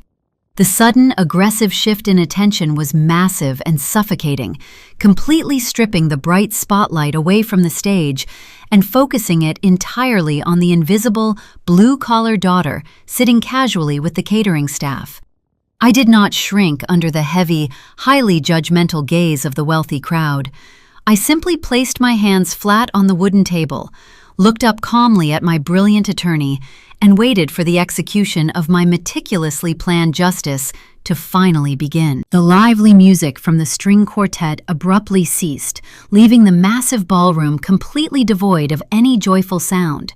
The entire room descended into a dead, uncomfortable silence that pressed down on the 300 elite guests like a physical weight. Not a single person dared to speak or even shift in their expensive seats. A wealthy woman at a nearby table dropped her silver salad fork, and the sharp clatter against her porcelain plate echoed across the cavernous room like a gunshot. The two armed state troopers stood completely motionless, with their hands resting casually near their utility belts, acting as a formidable human shield around my tiny wooden table. The high-ranking bank director kept his eyes locked straight ahead, refusing to acknowledge the desperate, horrified stares from the corporate executives seated nearby. The hired waiters, who had been ignoring me all night, quickly backed away from the kitchen doors, pressing their bodies flat against the floral wallpaper to escape the overwhelming tension. Arthur Caldwell stood directly in front of me, blocking out the glittering lights of the massive crystal chandeliers. He looked down at me with an expression of profound professional respect. He reached smoothly inside the breast pocket of his immaculate charcoal suit. His movements were slow, precise, and incredibly deliberate, intentionally prolonging the agonizing suspense for the watching crowd. He withdrew a large, thick envelope made of premium cream-colored parchment. The back of the envelope was sealed shut with a heavy pool of dark red wax, stamped officially with the intricate crest of his elite law firm. He held the document out toward me with both hands, treating it like an object of immense, unimaginable value. I did not hesitate. I reached out and took the heavy envelope from his grasp. The paper felt thick and substantial against my calloused fingertips, and the hardened wax was perfectly smooth under my thumb. Caldwell leaned down slightly, bringing his face closer to my ear. He pitched his voice perfectly so that it was a hushed whisper, but still carried clearly to the terrified high society guests sitting at the adjacent tables. He said softly that now is time to show them who you really are, ma'am. I looked up into his sharp, intelligent eyes and gave him a single, firm nod. The guests sitting closest to the kitchen doors gasped quietly, leaning away from me as if I had suddenly transformed into an entirely different person. I pushed my wobbly wooden chair back, letting the legs scrape loudly against the polished hardwood floor. I stood up slowly to my full height. My hands did not shake. My breathing was completely level. I smoothed the front of my cheap, plain black dress with my free hand, making absolutely no effort to hide my blue-collar appearance from the wealthy audience. I stood perfectly steady in the very back of the sprawling ballroom, holding the sealed envelope against my chest, ready to finally face the cruel, arrogant man who had tormented me for my entire existence. Up on the elevated stage, my father finally snapped out of his paralyzed state. His face flushed a deep, aggressive purple as the reality of the intrusion finally registered in his mind. He gripped the wooden podium with white knuckles and leaned furiously into the microphone. His booming voice cracked wildly with raw, unadulterated panic and indignity. He pointed a trembling finger directly at the two state troopers standing near my table and demanded to know what was going on in his house. He screamed at the top of his lungs that they were illegally trespassing on private property and ruining a highly exclusive family celebration. He shouted that he personally knew the police commissioner and would have every single one of them fired and stripped of their pensions by morning. Victoria clutched her fake property deed tightly against her chest, her mouth hanging wide open in utter disbelief as her perfect night dissolved into absolute chaos. Brad scrambled out from his front row seat, waving his arms frantically and shouting legal threats about unauthorized entry and harassment. The two state troopers did not flinch or react to the aggressive screaming. They simply stepped smoothly to the side, creating a wide, unobstructed path for me to move forward. I did not yell back at my father. I did not engage with Brad or answer any of their frantic, desperate demands. I gripped the heavy sealed envelope in my right hand and began to walk calmly down the very center aisle of the grand ballroom. The wealthy guests sitting along the aisle physically scrambled out of my way, pulling their designer gowns and tailored tuxedo legs tightly against their chairs to avoid touching my plain black skirt. They stared at me with wide, terrified eyes, finally recognizing that the invisible catering assistant they had ignored all evening was actually the absolute center of this terrifying legal storm. I kept my posture completely straight and my chin held high. The long walk down the central carpet felt incredibly liberating. I listened to the steady, quiet rhythm of my own sensible rubber-soled shoes moving across the floorboards. I reached the front of the room and bypassed Brad entirely, completely ignoring his frantic attempts to step in my path. I walked steadily up the short flight of carpeted stairs leading to the elevated stage. As I stepped onto the platform, my father involuntarily staggered backward, releasing his tight grip on the podium and putting physical distance between us. His dark, arrogant eyes darted wildly around the room, searching desperately for someone to save him from this public nightmare. I walked directly up to him, stopping mere inches away from his trembling frame. I did not raise my hand in anger. I simply reached out with perfectly steady fingers and took the cold metal microphone directly from his sweaty, shaking grip. He surrendered the microphone without a single word of resistance, completely overpowered by the sheer intense gravity of the moment. I turned my back on him and faced the massive crowd of 300 elite guests. Victoria stood frozen just a few feet away, her fake, joyous tears completely dry, staring at the sealed envelope in my hand as if it were a highly venomous snake. I looked out over the sea of pale, shocked faces and brought the microphone close to my lips. The sharp, metallic squeak of the audio system instantly silenced the few remaining whispers in the sprawling ballroom. I lifted the heavy premium envelope for the entire audience to clearly see.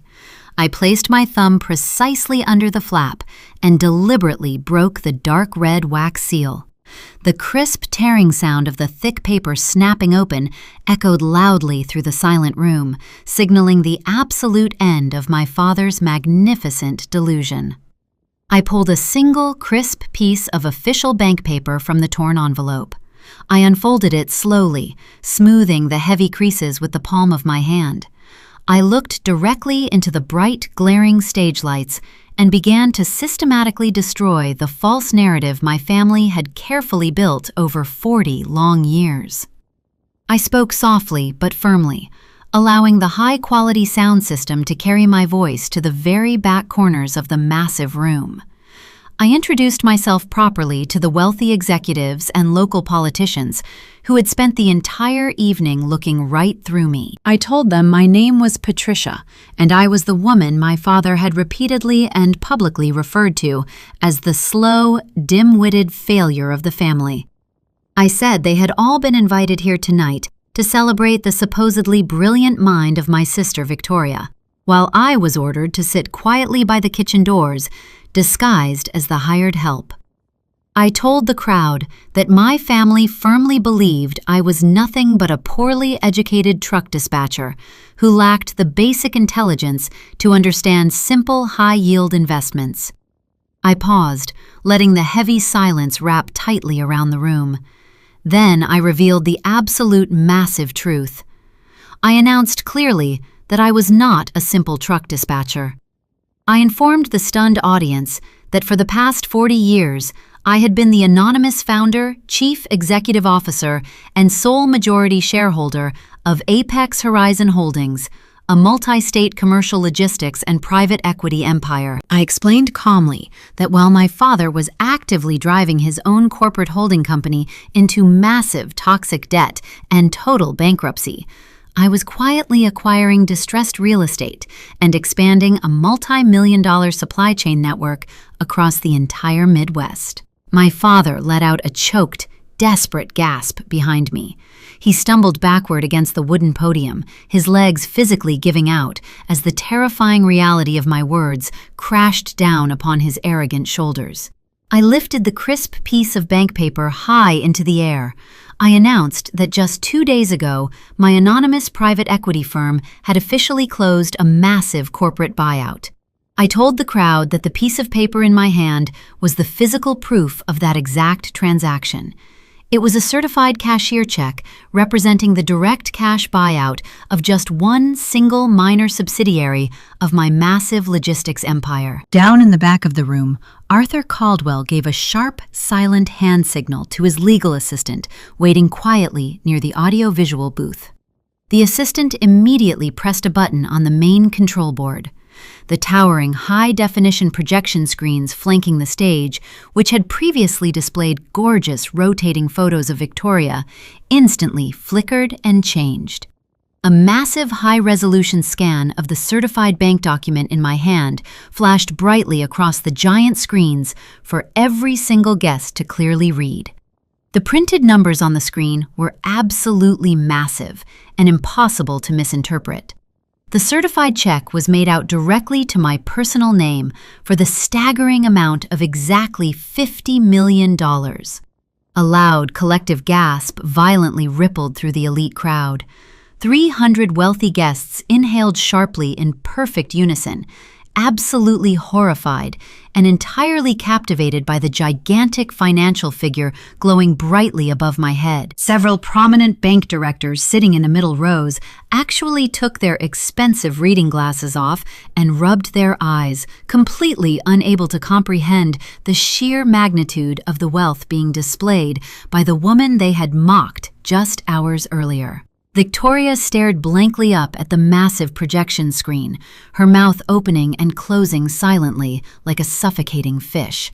She raised her hands to her face, ruining her perfect makeup as her entire fabricated identity was instantly vaporized in front of her most important peers.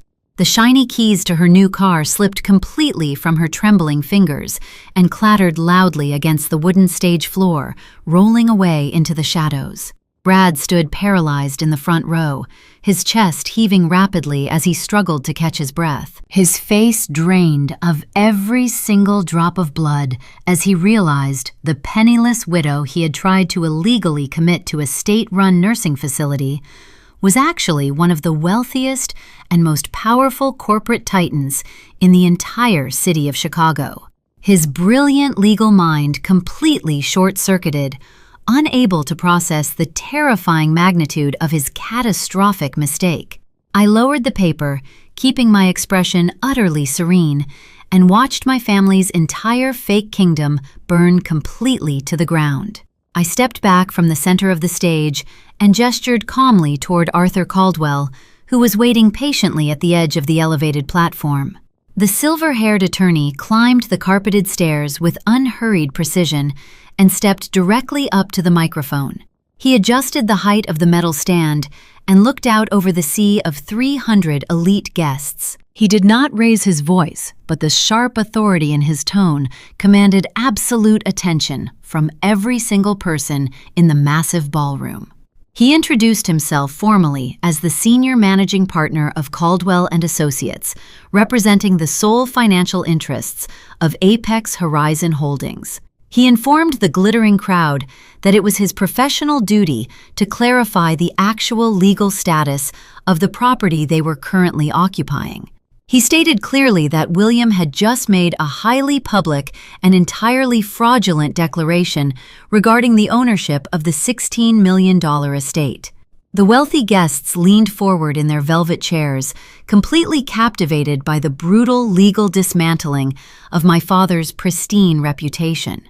Caldwell opened his thick leather briefcase, resting it on the wooden podium, and extracted a heavy stack of watermarked court documents. He held the paperwork up for the crowd to see, announcing that Williams' corporate holding company and all of his personal assets were entirely bankrupt.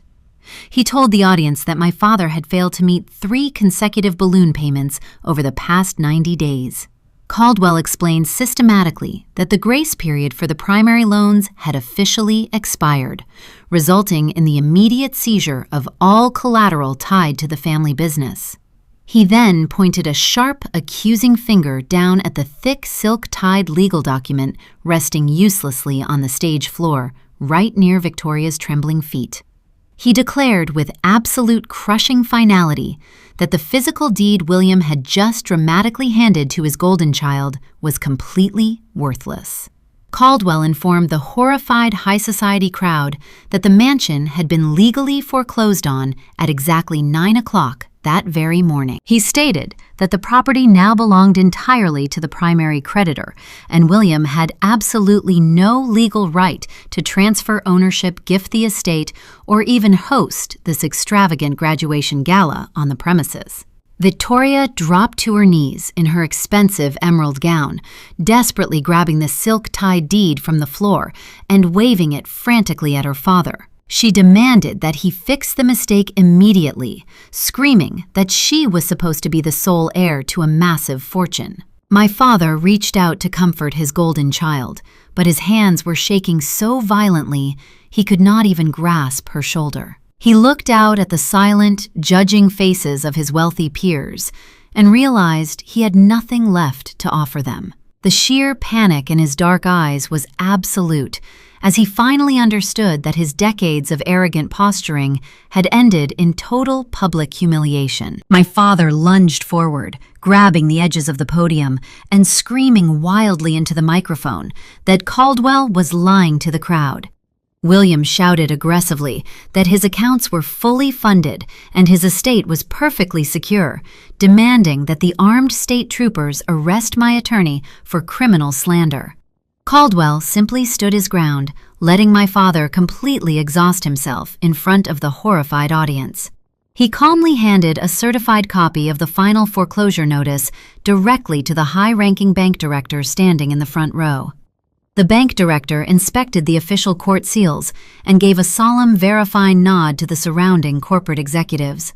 The undeniable proof of my father's total financial ruin spread through the front rows like a highly contagious virus.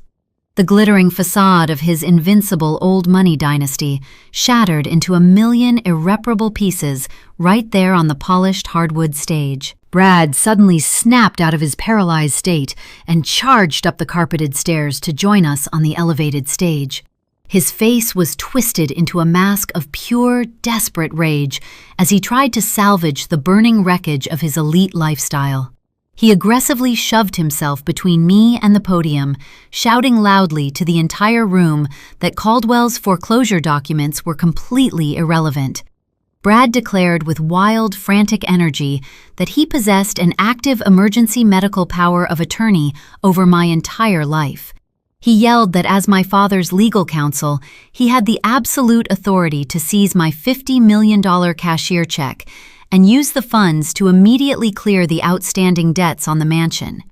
He pointed a threatening finger at my face, demanding that I hand over the certified bank document or face severe legal consequences for resisting a court-ordered conservatorship. Attorney Caldwell did not even flinch at the aggressive legal threats. He smoothly stepped in front of me, physically blocking Brad's aggressive advance and completely shutting down the pathetic intimidation tactic. Caldwell smiled a cold, terrifying smile and informed the disgraced corporate lawyer that his forged medical proxy was absolutely meaningless. He explained calmly to the silent crowd that the primary creditor holding all of William's toxic debt had the sole legal authority to freeze the assets and demand immediate liquidation. Brad shouted back, demanding to know the name of the faceless private equity firm that was destroying his family. Caldwell ignored the frantic shouting and turned his body slowly to face the massive audience. He raised his right hand and pointed directly at me. He announced with booming, undeniable clarity that the primary creditor holding every single penny of William's massive debt was the very woman they had intentionally seated by the swinging kitchen doors. He declared that I was the sole owner of Apex Horizon Holdings and the absolute master of my father's financial destiny. Brad stumbled backward, his mouth opening and closing without producing a single sound. I stepped out from behind my attorney and walked directly up to my father. I looked into his terrified, wide eyes and spoke with absolute, total calm. I revealed to the stunned crowd that I had quietly purchased his toxic corporate debt 3 years ago through anonymous subsidiary channels.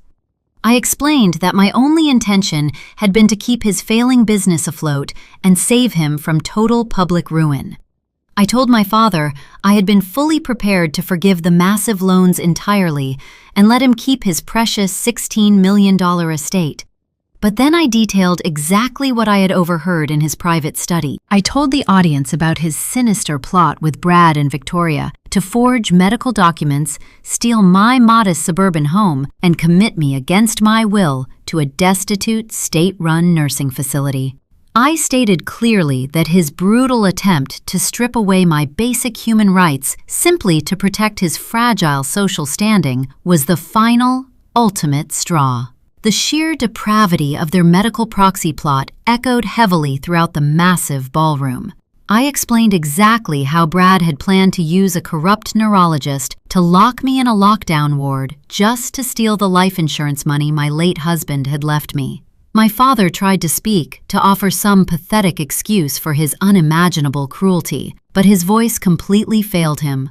The reality of his actions was now exposed for the entire world to see, and there was no sophisticated legal loophole that could possibly save him from the absolute destruction he had brought upon himself. I told him that he had forced my hand, and now I was aggressively collecting every single debt he owed me. The social hierarchy of the grand ballroom flipped entirely within the span of 5 intense, agonizing minutes. The collective realization of my father's total destitution and my own massive self-made corporate wealth swept through the room, completely destroying the established power dynamics. The 300 high society guests who had previously cheered for Victoria now began murmuring loudly amongst themselves, their voices blending into a harsh, buzzing swarm of intense judgment and absolute disgust.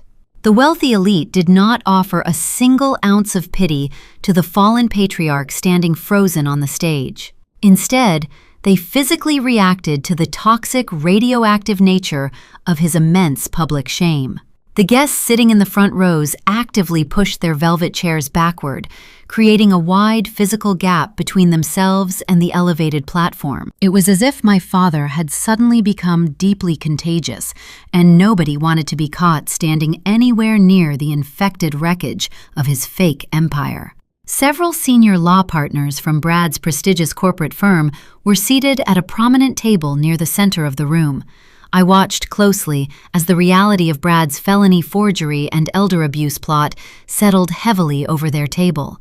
The managing partner, a stern, older man with silver hair, stood up aggressively from his chair and threw his linen napkin violently onto the white tablecloth.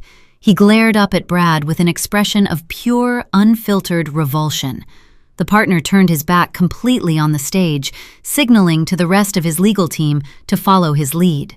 One by one, the elite lawyers physically turned their bodies away from their disgraced colleague, refusing to even look in his direction. Brad let out a desperate pleading sound and reached his hand out toward his colleagues, but they ignored him entirely, withdrawing their social and professional support in absolute real time. My father desperately scanned the receding crowd, looking for a friendly face to anchor his crumbling reality. He spotted a prominent federal judge sitting near the aisle, a man he had played golf with for over 2 decades. William called out to the judge by his first name, begging him to intervene and stop the police from enforcing the foreclosure. The federal judge simply adjusted his expensive suit jacket, stood up from his seat, and walked quietly toward the exit doors, without uttering a single word of comfort or defense. The total withdrawal of the high society crowd was brutal, swift, and incredibly absolute. The hired catering staff standing along the floral walls watched the entire execution with wide, fascinated eyes. The elegant string quartet quietly packed their valuable wooden instruments into their velvet-lined cases, wanting absolutely no part in the unfolding disaster. The bartenders stopped pouring the expensive champagne and stepped away from the marble counters, leaving half-filled crystal flutes abandoned across the room. The absolute silence from the remaining crowd was heavier and more punishing than any shouted insults could ever be. My father looked down at his calloused, trembling hands, realizing that the very people he had spent a lifetime trying to impress were now actively treating him like an untouchable pariah. He had sacrificed his own daughter to maintain his elite status, and the universe had perfectly reversed his entire reality, leaving him with absolutely nothing but the crushing, unbearable weight of his own profound humiliation. The majestic, invincible family dynasty he had spent 40 years building had been completely eradicated, and I was the one holding the matches. William stumbled awkwardly down the carpeted stairs of the stage, completely abandoning the useless wooden podium.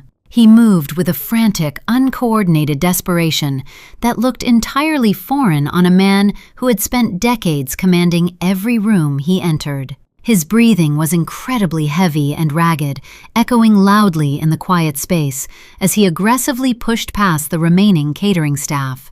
He rushed directly toward me with his arms outstretched, practically tripping over a discarded floral arrangement that had fallen from a nearby table. He attempted to grab my shoulders in a false show of deep, fatherly affection, but Arthur Caldwell smoothly stepped forward and physically blocked his path with a stern warning.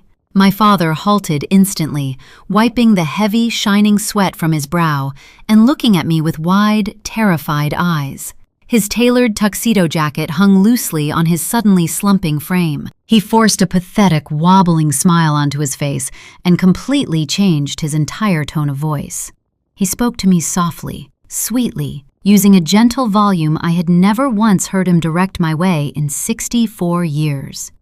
He begged me to listen to reason, claiming loudly that families always fight, but they always fiercely protect each other in the bitter end. He called me his brilliant daughter and praised my incredible business acumen, acting as though he had known about my massive wealth all along and was simply waiting for the perfect right moment to publicly celebrate my success. He stepped closer, wrapping his shaking hands tightly around the edge of my small wooden table, and pleaded with me to stop the immediate foreclosure on the mansion. He dropped heavily to his knees, right there on the hardwood floor, completely ignoring the horrified stares of the remaining elite guests. He spun a wild, desperate lie, claiming that the forged medical proxy was just a terrible misunderstanding, fabricated by Brad. He insisted he only wanted to ensure I was adequately cared for in my old age, because he worried constantly about me living completely alone in the distant suburbs. He swore on my late mother's grave that he would immediately sign over half of his logistics company to me right now if I would just instruct my private equity firm to forgive the outstanding commercial loans. He told me I was the true heir to the majestic dynasty, and that Victoria was just a silly, naive girl who did not possess the brutal intellect needed for real corporate leadership. He begged me to remember how hard he had worked to provide a solid roof over my head when I was just a child. He insisted that taking away his grand estate would physically kill him, and asked how I could possibly do something so vicious to my own flesh and blood. He proposed a massive, lucrative partnership, promising we could combine our massive intellects and rule the entire Chicago corporate scene together. He reached his trembling hand across the table, attempting to firmly cover my calloused fingers with his own sweating palm. I pulled my hand back slowly, resting it securely in my lap to avoid his touch. I let him finish his frantic, pathetic begging, allowing the dead silence to settle heavily between us. I sat perfectly still in my chair and looked down at his desperate, sweating face. I did not raise my voice or show a single ounce of sympathy. I looked my father dead in the eye and coldly recited his own cruel words back to him. I told him, "There is no return on investment with me, Dad." Victoria stood completely paralyzed on the elevated stage for a long, agonizing minute before the sheer gravity of her total disinheritance finally broke her mind. Her flawless high society mask shattered into pieces as she realized she was receiving absolutely nothing. She let out a loud, guttural shriek that echoed violently against the vaulted ceilings of the grand ballroom. She tore the heavy velvet doctoral honor cords from around her neck and threw them furiously onto the polished hardwood floor. She stomped her expensive designer heels in a blind, frantic rage, exactly like a spoiled toddler denied a toy. She looked out at the few remaining wealthy guests who were currently whispering and pointing directly at her spectacular public downfall. The terrifying realization that she was no longer an untouchable heiress, but the broke daughter of a bankrupt fraud, sent her into a state of absolute blinding hysteria. She grabbed a nearby crystal water pitcher and hurled it forcefully against the wall, watching it shatter into hundreds of sparkling pieces. She leaped off the front of the stage, ignoring the carpeted stairs entirely, and sprinted directly toward her husband. Brad was still standing, frozen near the front row, clutching his empty crystal champagne flute. Victoria slammed her hands violently against his chest, knocking the expensive glass to the floor, where it shattered loudly into a dozen sharp pieces. She screamed at him at the absolute top of her lungs, demanding that he fix this catastrophic disaster immediately. She shoved the useless silk-tied property deed aggressively into his face, completely crushing the thick legal paper against his expensive suit jacket. She shrieked that he was supposed to be a brilliant corporate lawyer and ordered him to use his elite legal expertise to somehow save her $16 million inheritance. She grabbed the lapels of his custom suit and shook him violently, demanding that he sue me, my holding company, and attorney Caldwell for everything we owned. She yelled that she refused to be a massive laughingstock in her exclusive country club circles, and that she would not spend a single day of her life living like a poor commoner in a cheap, tiny rental. She kicked a velvet chair out of her way, causing it to crash loudly into the nearest table. She cried hysterically about the brand new Tesla, demanding to know how she was supposed to get home if the bank was currently repossessing the car right out in the circular driveway. She ordered Brad to immediately enforce the medical power of attorney they had forged, claiming loudly that I was obviously completely insane and needed to be locked away tonight. She did not seem to understand that the massive debt was entirely real and that her father had completely bankrupted their family years ago.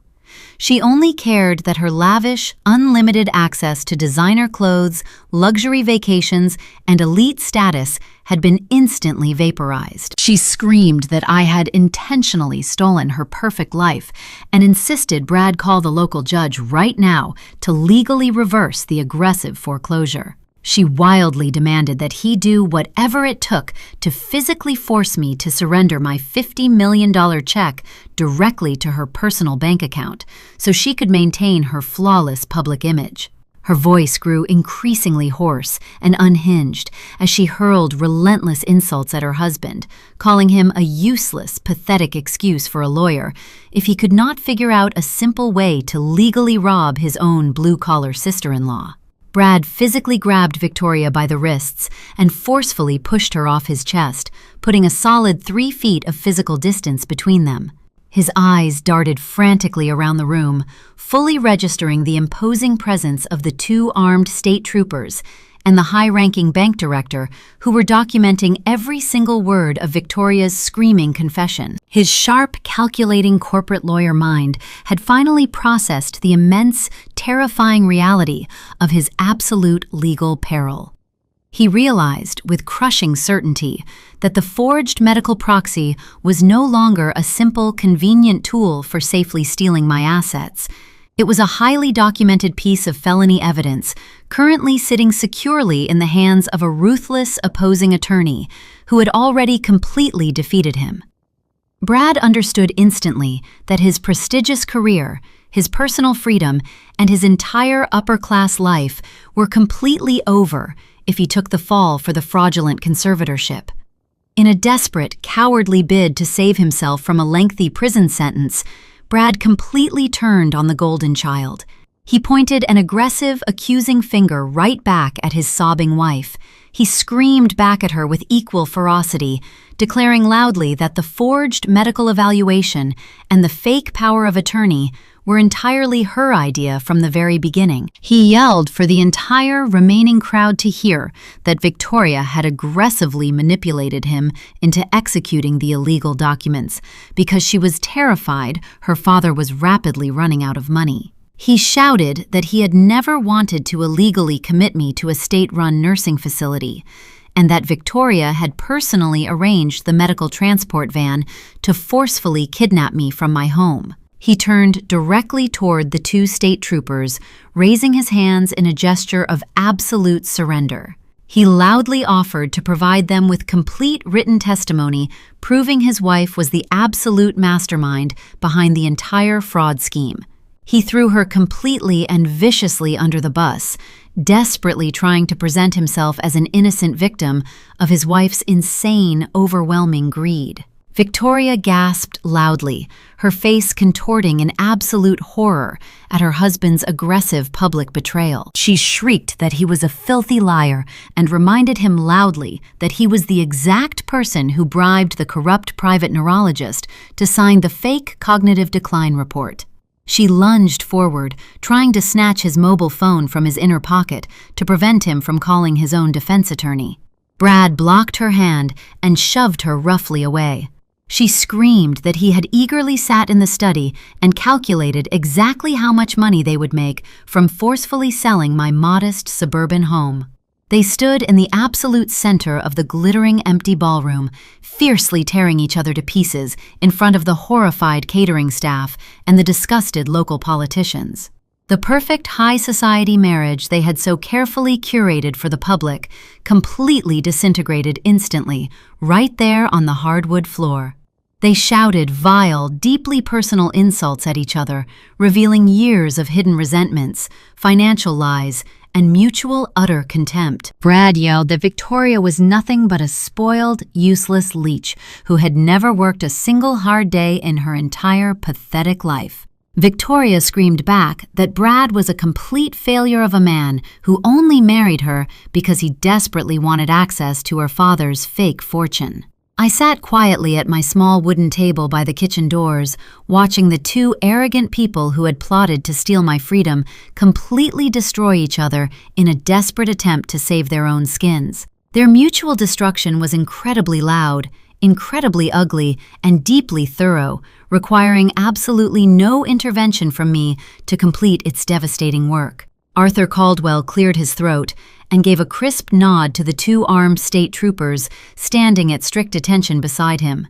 The officers moved in perfect sync, stepping forward with heavy boots that thudded loudly against the polished hardwood floor. They marched directly up to the battling couple and physically separated them, grabbing Brad by the shoulder and pushing Victoria back toward the ruined wooden podium. The taller trooper ordered them both to remain completely silent and instructed them to put their hands firmly behind their backs.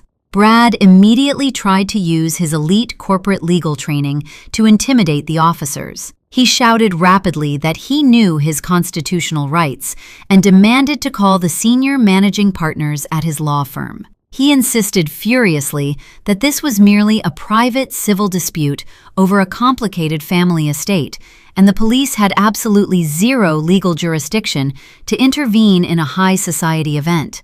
Caldwell walked up the short flight of stairs and opened his leather briefcase for a final time. He pulled out a thick stack of certified court documents and handed them directly to the lead state trooper. Caldwell announced in a cold, clinical voice that the paperwork contained undeniable physical proof of a forged medical evaluation, alongside a fraudulent legal petition for an emergency conservatorship.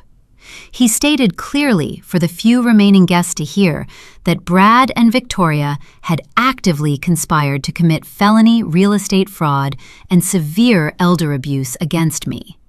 The trooper inspected the signed affidavits, verified the forged signatures, and pulled a pair of heavy steel handcuffs from his tactical belt.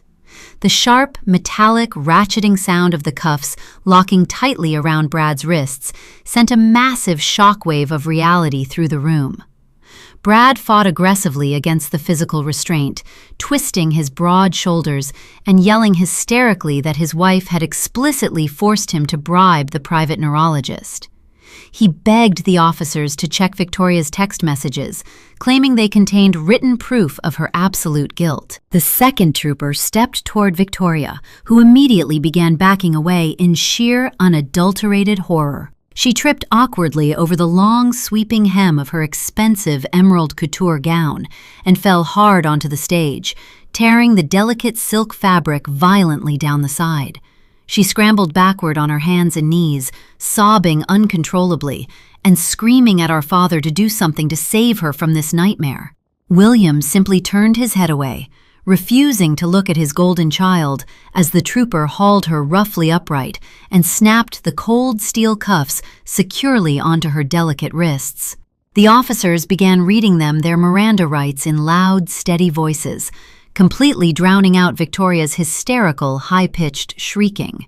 They marched the disgraced couple forcefully down the very center aisle of the grand ballroom, parading them directly past the horrified catering staff and the deeply disgusted high society guests. Victoria dragged her expensive designer heels against the plush carpet, weeping loudly and pleading desperately for someone to please post her bail money. Brad kept his head bowed in absolute crushing defeat, his face burning bright red as his former law partners turned their backs on him one final time. The heavy mahogany doors swung open, and the officers escorted the struggling, screaming couple out into the cool night air, leaving a massive, suffocating silence in their wake. The high-ranking bank director, who had been waiting patiently near the front row, finally made his move. He smoothed the lapels of his conservative navy suit and walked deliberately up the carpeted steps to the elevated platform where my father stood, completely paralyzed. The director withdrew a thick manila folder from his jacket and held it out toward William. My father did not reach for the documents. He simply stared blankly at the outstretched hand, completely unable to process any further devastation. The bank director stepped closer and physically pressed the heavy folder against my father's chest, forcing William to instinctively grab the paperwork before it fell to the floor. The director spoke in a flat, uncompromising tone, completely devoid of any professional courtesy. He formally announced that he was serving the official, final eviction notice on behalf of the primary creditor. He explained clearly that the $16 million property now belonged entirely to the bank, and William had exactly 24 hours to gather his personal clothing and vacate the premises permanently. He warned my father that if he attempted to remove any valuable art, antique furniture, or architectural fixtures from the mansion, he would be immediately prosecuted for stealing bank property. My father opened the folder with severely trembling fingers, staring blankly at the bold red foreclosure stamps decorating the top of the official court order. A sudden loud mechanical screeching sound interrupted the tense quiet of the ballroom, echoing sharply from the circular driveway directly outside the massive front windows. Several curious guests walked quickly toward the tall glass panes, pushing the heavy velvet curtains aside to peer out into the dark night. I stood up from my wooden table and walked slowly toward the windows, joining the silent crowd to watch the final piece of my father's grand illusion evaporate. A heavy-duty industrial repo truck had backed aggressively up the manicured driveway and parked directly in front of the sweeping marble steps. The driver had already hooked thick metal towing chains securely around the front axles of the brand-new silver Tesla my father had proudly gifted to Victoria just an hour earlier. The mechanical winch whined loudly as it aggressively hoisted the front wheels of the luxury electric vehicle high into the air, dragging the rear tires harshly against the decorative cobblestone pavement. The loud scraping sound vibrated through the thick window glass, broadcasting my family's total financial financial ruin to the entire wealthy neighborhood. My father stumbled heavily toward the edge of the stage, dropping the thick eviction folder onto the floor. He stared out the massive windows, watching the repo truck haul the shiny symbol of his fake dynasty away into the darkness. The remaining high society guests grabbed their expensive coats and hurried quickly out the side exits, desperate to escape the toxic sinking ship before the bank seized the very chairs they were sitting on. They did not say goodbye or offer a single word of condolence to the man who had hosted them. I stood quietly near the glass, watching the taillights of the tow truck disappear down the long private road. I turned my head and looked back at my father. He was left standing completely alone in the center of the massive, empty, foreclosed ballroom, surrounded by broken crystal, shattered dreams, and the absolute wreckage of his own arrogant cruelty. 4 days after the disastrous graduation gala, I sat comfortably at the granite island in the sunny kitchen of my fully paid-off suburban home. I poured myself a fresh cup of dark roast coffee, savoring the rich, warm aroma filling the quiet, peaceful space.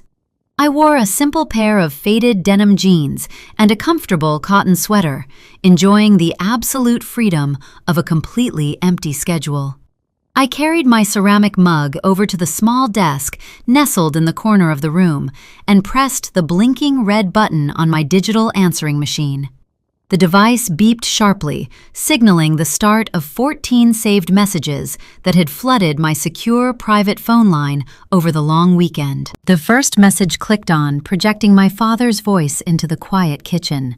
He sounded incredibly old, completely stripped of his booming, confident baritone. He wept openly into the receiver, pausing multiple times to blow his nose and catch his ragged breath. He begged me desperately for a massive personal loan, claiming he was currently living out of a cheap motel near the airport and had absolutely no money left to buy basic groceries. He rambled frantically about how we could easily rebuild the family logistics company together, promising he would gladly work as a lowly truck dispatcher under my direct command if I would just give him a second chance. He swore he had completely changed his arrogant ways and sobbed heavily, pleading with me to remember the good times we supposedly shared when I was a little girl. I took a slow, calm sip of my hot coffee and let the message play out without feeling a single ounce of pity. The machine beeped again, instantly switching to a frantic collect call originating from a county holding cell. Victoria's high-pitched, hysterical voice shrieked through the small speaker. She cried so aggressively her words were barely comprehensible, demanding that I immediately wire $100,000 to a bail bondsman to secure her release. She shouted furiously that the jail food was absolutely disgusting, and the rough, scratchy uniform was giving her a terrible skin rash. She screamed that she was a highly educated Ivy League graduate who did not belong behind cold steel bars with common, dangerous criminals. She ordered me to drop the felony fraud charges right now, claiming this entire ordeal was just a silly misunderstanding blown wildly out of proportion by my vindictive corporate attorney. Her desperate screaming ended abruptly when the automated system cut off her allotted time, leaving a sharp dial tone ringing in the air. The next 12 messages followed the exact same pathetic pattern. It was a continuous, miserable loop of my father begging for financial mercy and my sister demanding immediate rescue from the devastating consequences of her own criminal actions. They offered thousands of empty, hollow apologies for the terrible way they had treated me over the past 40 years. But every single apology was violently attached to a desperate request for my money. They did not actually regret mocking my intelligence or trying to steal my home.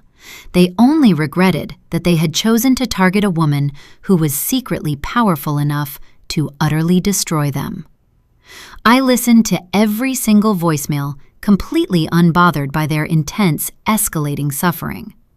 I walked over to the large bay window overlooking my vibrant, manicured garden and watched a pair of songbirds chase each other through the blooming lilac bushes. I felt absolutely no guilt regarding the miserable fate my biological family was currently enduring. They had happily packed my belongings into garbage bags and thrown me out into the cold darkness when they thought I was weak. They had viciously plotted to lock me away in a destitute nursing facility simply to steal my late husband's life insurance money. I turned back to the answering machine and firmly pressed the delete button, completely erasing all 14 desperate messages from the digital memory drive. The harsh red light stopped blinking, leaving the sunny kitchen in a state of beautiful, undisturbed tranquility. I took another long, satisfying sip of my warm coffee and smiled softly at the empty room. I had carried the heavy, painful burden of their unearned cruelty for 4 long decades, but that dark, exhausting chapter was officially over. I breathed in the fresh morning air coming through the open window, fully embracing the profound, peaceful silence of a completely severed burden. News of my family's spectacular public collapse dominated the Chicago corporate gossip circles for several uninterrupted months. Victoria quickly discovered that a prestigious executive doctorate from an Ivy League institution meant absolutely nothing when it was permanently attached to a highly publicized felony fraud scandal. Without my father's massive bank accounts to fund her elite lifestyle or his old money reputation to force open exclusive doors, she found herself entirely unemployable in the high society spheres she had once completely ruled. She attended multiple interviews at top-tier consulting firms across the city, demanding a senior partnership position based entirely on her academic pedigree. The hiring managers simply smiled tightly and politely escorted her out of their pristine lobbies, actively refusing to associate their clean corporate brands with a woman who had notoriously attempted to steal her own sister's suburban home. The wealthy friends who had once desperately clamored for invitations to her lavish mansion pool parties completely blocked her phone number and ignored her daily emails. Facing mounting massive credit card debt and zero passive income, Victoria was ultimately forced to take a low-level administrative position at a minor local retail logistics company. She was required to wear a scratchy polyester uniform and rigidly clock in and out for her designated lunch breaks. She spent her long, miserable days sitting in a gray fabric cubicle, answering angry customer service complaints about missing cheap merchandise and filing basic shipping invoices instead of directing global corporate strategy. Brad faced a much more severe and rapid destruction of his entire professional identity. The State Bar Association launched an immediate, aggressive investigation into his direct, active involvement with the forged medical conservatorship and the fake neurologist evaluation.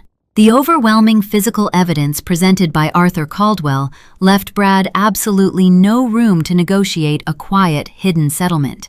During his final disciplinary hearing, his former managing law partners sat in the public gallery and watched in total disgusted silence as the Ethics Committee permanently revoked his license to practice law in the state of Illinois. Brad desperately tried to take the stand and blame the entire criminal enterprise on Victoria, once again weeping and claiming he was a tragic victim of intense spousal manipulation. The presiding judge sharply silenced his pathetic excuses, calling his actions a disgrace to the entire legal profession. He was completely disbarred, stripped of his lucrative career, and formally charged with felony real estate fraud. He avoided a lengthy prison sentence only by pleading guilty and accepting 5 full years of strict, supervised probation. But his life as a wealthy, arrogant corporate bully was entirely finished. He was last seen moving out of his luxury downtown condominium, carrying his custom-tailored designer suits in cheap brown cardboard boxes, after his expensive sports car was repossessed by the bank. My father experienced the most profound and devastating fall from grace of them all. The massive $16 million estate was completely liquidated by the primary bank, leaving him with zero equity and a mountain of outstanding legal fees that drained his remaining meager savings. William was forced to rent a tiny, cramped one-bedroom apartment in a highly industrialized neighborhood near the city rail yards. The man who had spent his entire life demanding absolute perfection, fine dining, and unlimited luxury, now spent his quiet, lonely evenings sitting on a cheap, second-hand fabric sofa. He listened to the loud, mechanical rumble of heavy freight trains aggressively rattling his thin, single-pane windows. His new apartment building had a frequently broken elevator, forcing the 84-year-old man to slowly carry his own meager groceries up 3 flights of concrete stairs every single week. He tried repeatedly to visit his old exclusive country club, hoping to find a wealthy associate willing to buy him an expensive drink or offer him a modest personal loan to get back on his feet. The club security guards stopped him physically at the wrought iron front gates and informed him strictly that his membership had been permanently revoked due to heavily unpaid dues. He was completely isolated from the elite world he worshipped, left entirely alone with the bitter, inescapable realization that he had sacrificed his only truly loyal daughter for an arrogant illusion that did not even exist. While my biological family settled deeply into the grim, miserable reality of their own making, I moved deliberately forward to establish a completely different kind of lasting legacy. I scheduled a formal early morning meeting at the primary downtown branch of my commercial bank. I walked through the heavy revolving glass doors, wearing my usual simple slacks and a comfortable cotton blouse, carrying my plain leather purse. The regional bank director, the exact same stern man who had handed my father the crushing eviction notice at the gala, greeted me personally in the center of the main lobby. He offered me a deep, respectful bow and escorted me directly to a secure, private conference room where my chief financial officer, Michael, was already waiting patiently with a stack of official deposit forms.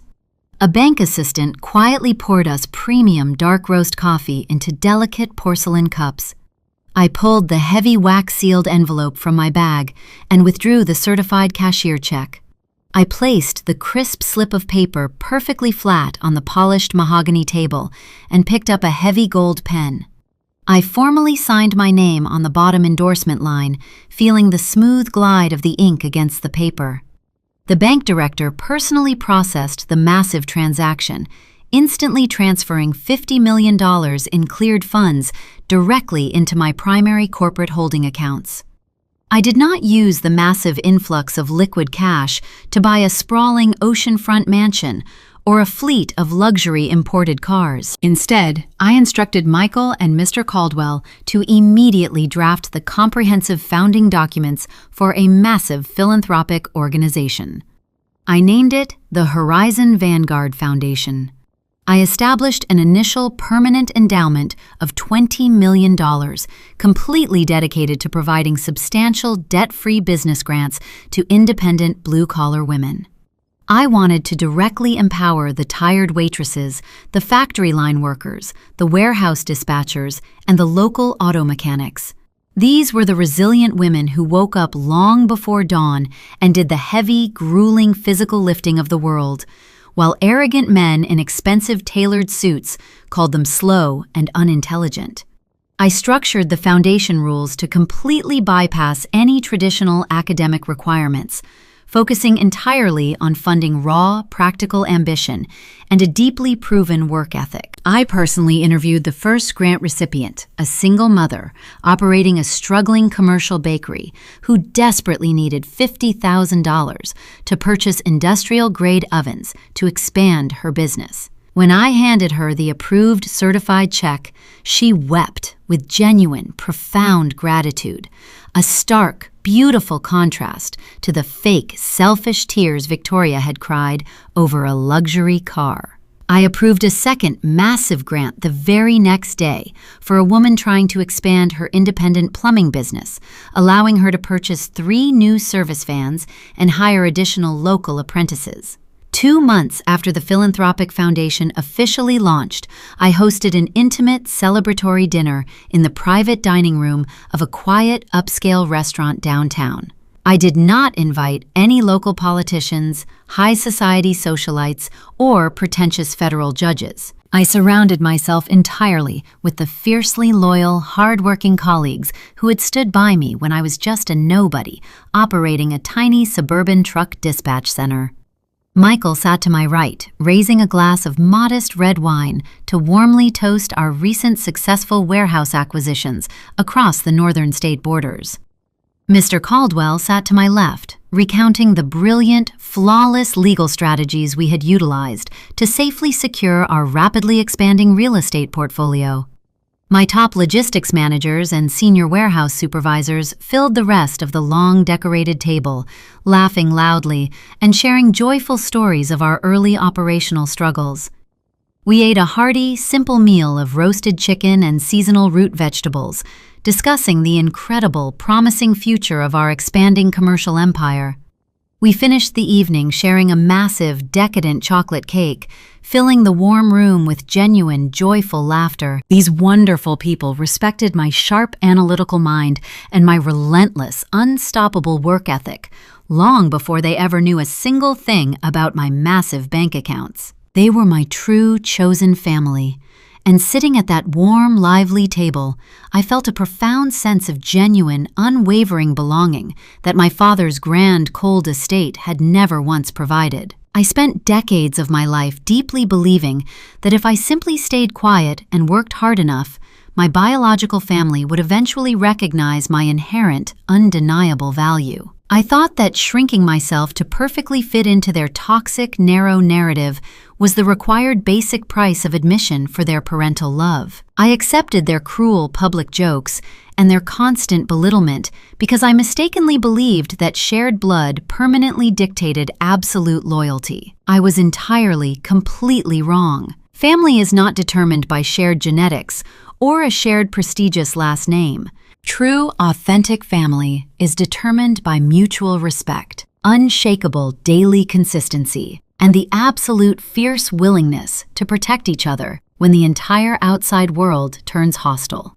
My father and sister proved through their own calculated actions that they viewed me merely as a disposable financial asset to be exploited and brutally discarded whenever it suited their selfish, immediate needs.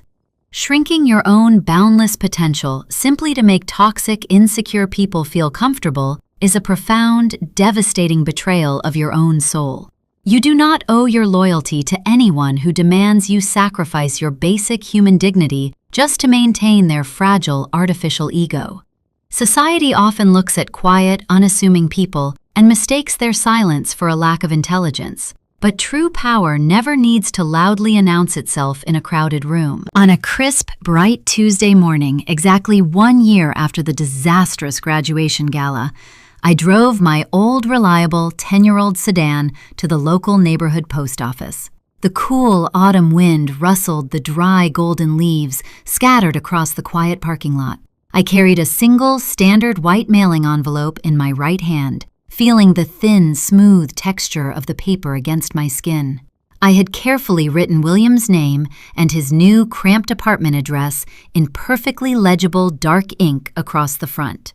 I did not include a handwritten emotional letter or a return address. I had simply reached deeply into my black leather purse and retrieved the cheap, glossy brochure for the dilapidated state-run nursing facility. The exact same insulting pamphlet Brad and Victoria had aggressively shoved in my face when they attempted to permanently steal my home. I folded the brochure neatly, slipped it completely inside the white envelope, and sealed the adhesive flap tightly shut. I dropped the envelope directly into the blue metal outgoing mail slot, letting it fall into the dark collection bin with a soft, satisfying thud. It was my final, silent closing message to a man who had actively tried to bury me alive. I left the post office parking lot and drove straight to the towering glass skyscraper that housed the global corporate headquarters of Apex Horizon Holdings. I parked securely in the reserved executive suite of the highly monitored underground garage.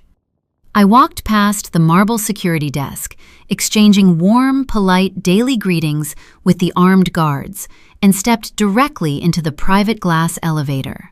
The polished metal doors opened smoothly on the top floor, revealing a massive, gleaming corporate office, bustling with intense, highly focused professional energy. Dozens of highly educated financial analysts and senior logistics experts nodded respectfully as I walked down the wide, brightly lit corridor. I did not lower my head or attempt to blend invisibly into the background paint. I kept my posture completely straight, walking with the steady, unhurried, absolute confidence of a woman who completely owned the ground beneath her feet. I pushed open the heavy double-glass doors to my expansive corner office. The massive room was bathed in bright, warm morning sunlight, overlooking the entire sprawling, magnificent city of Chicago. I could clearly see the bright blue water of Lake Michigan glowing beautifully in the distance. I sat down firmly at my massive executive desk, opened my detailed financial ledgers, and finally proudly showed the entire world exactly who I am.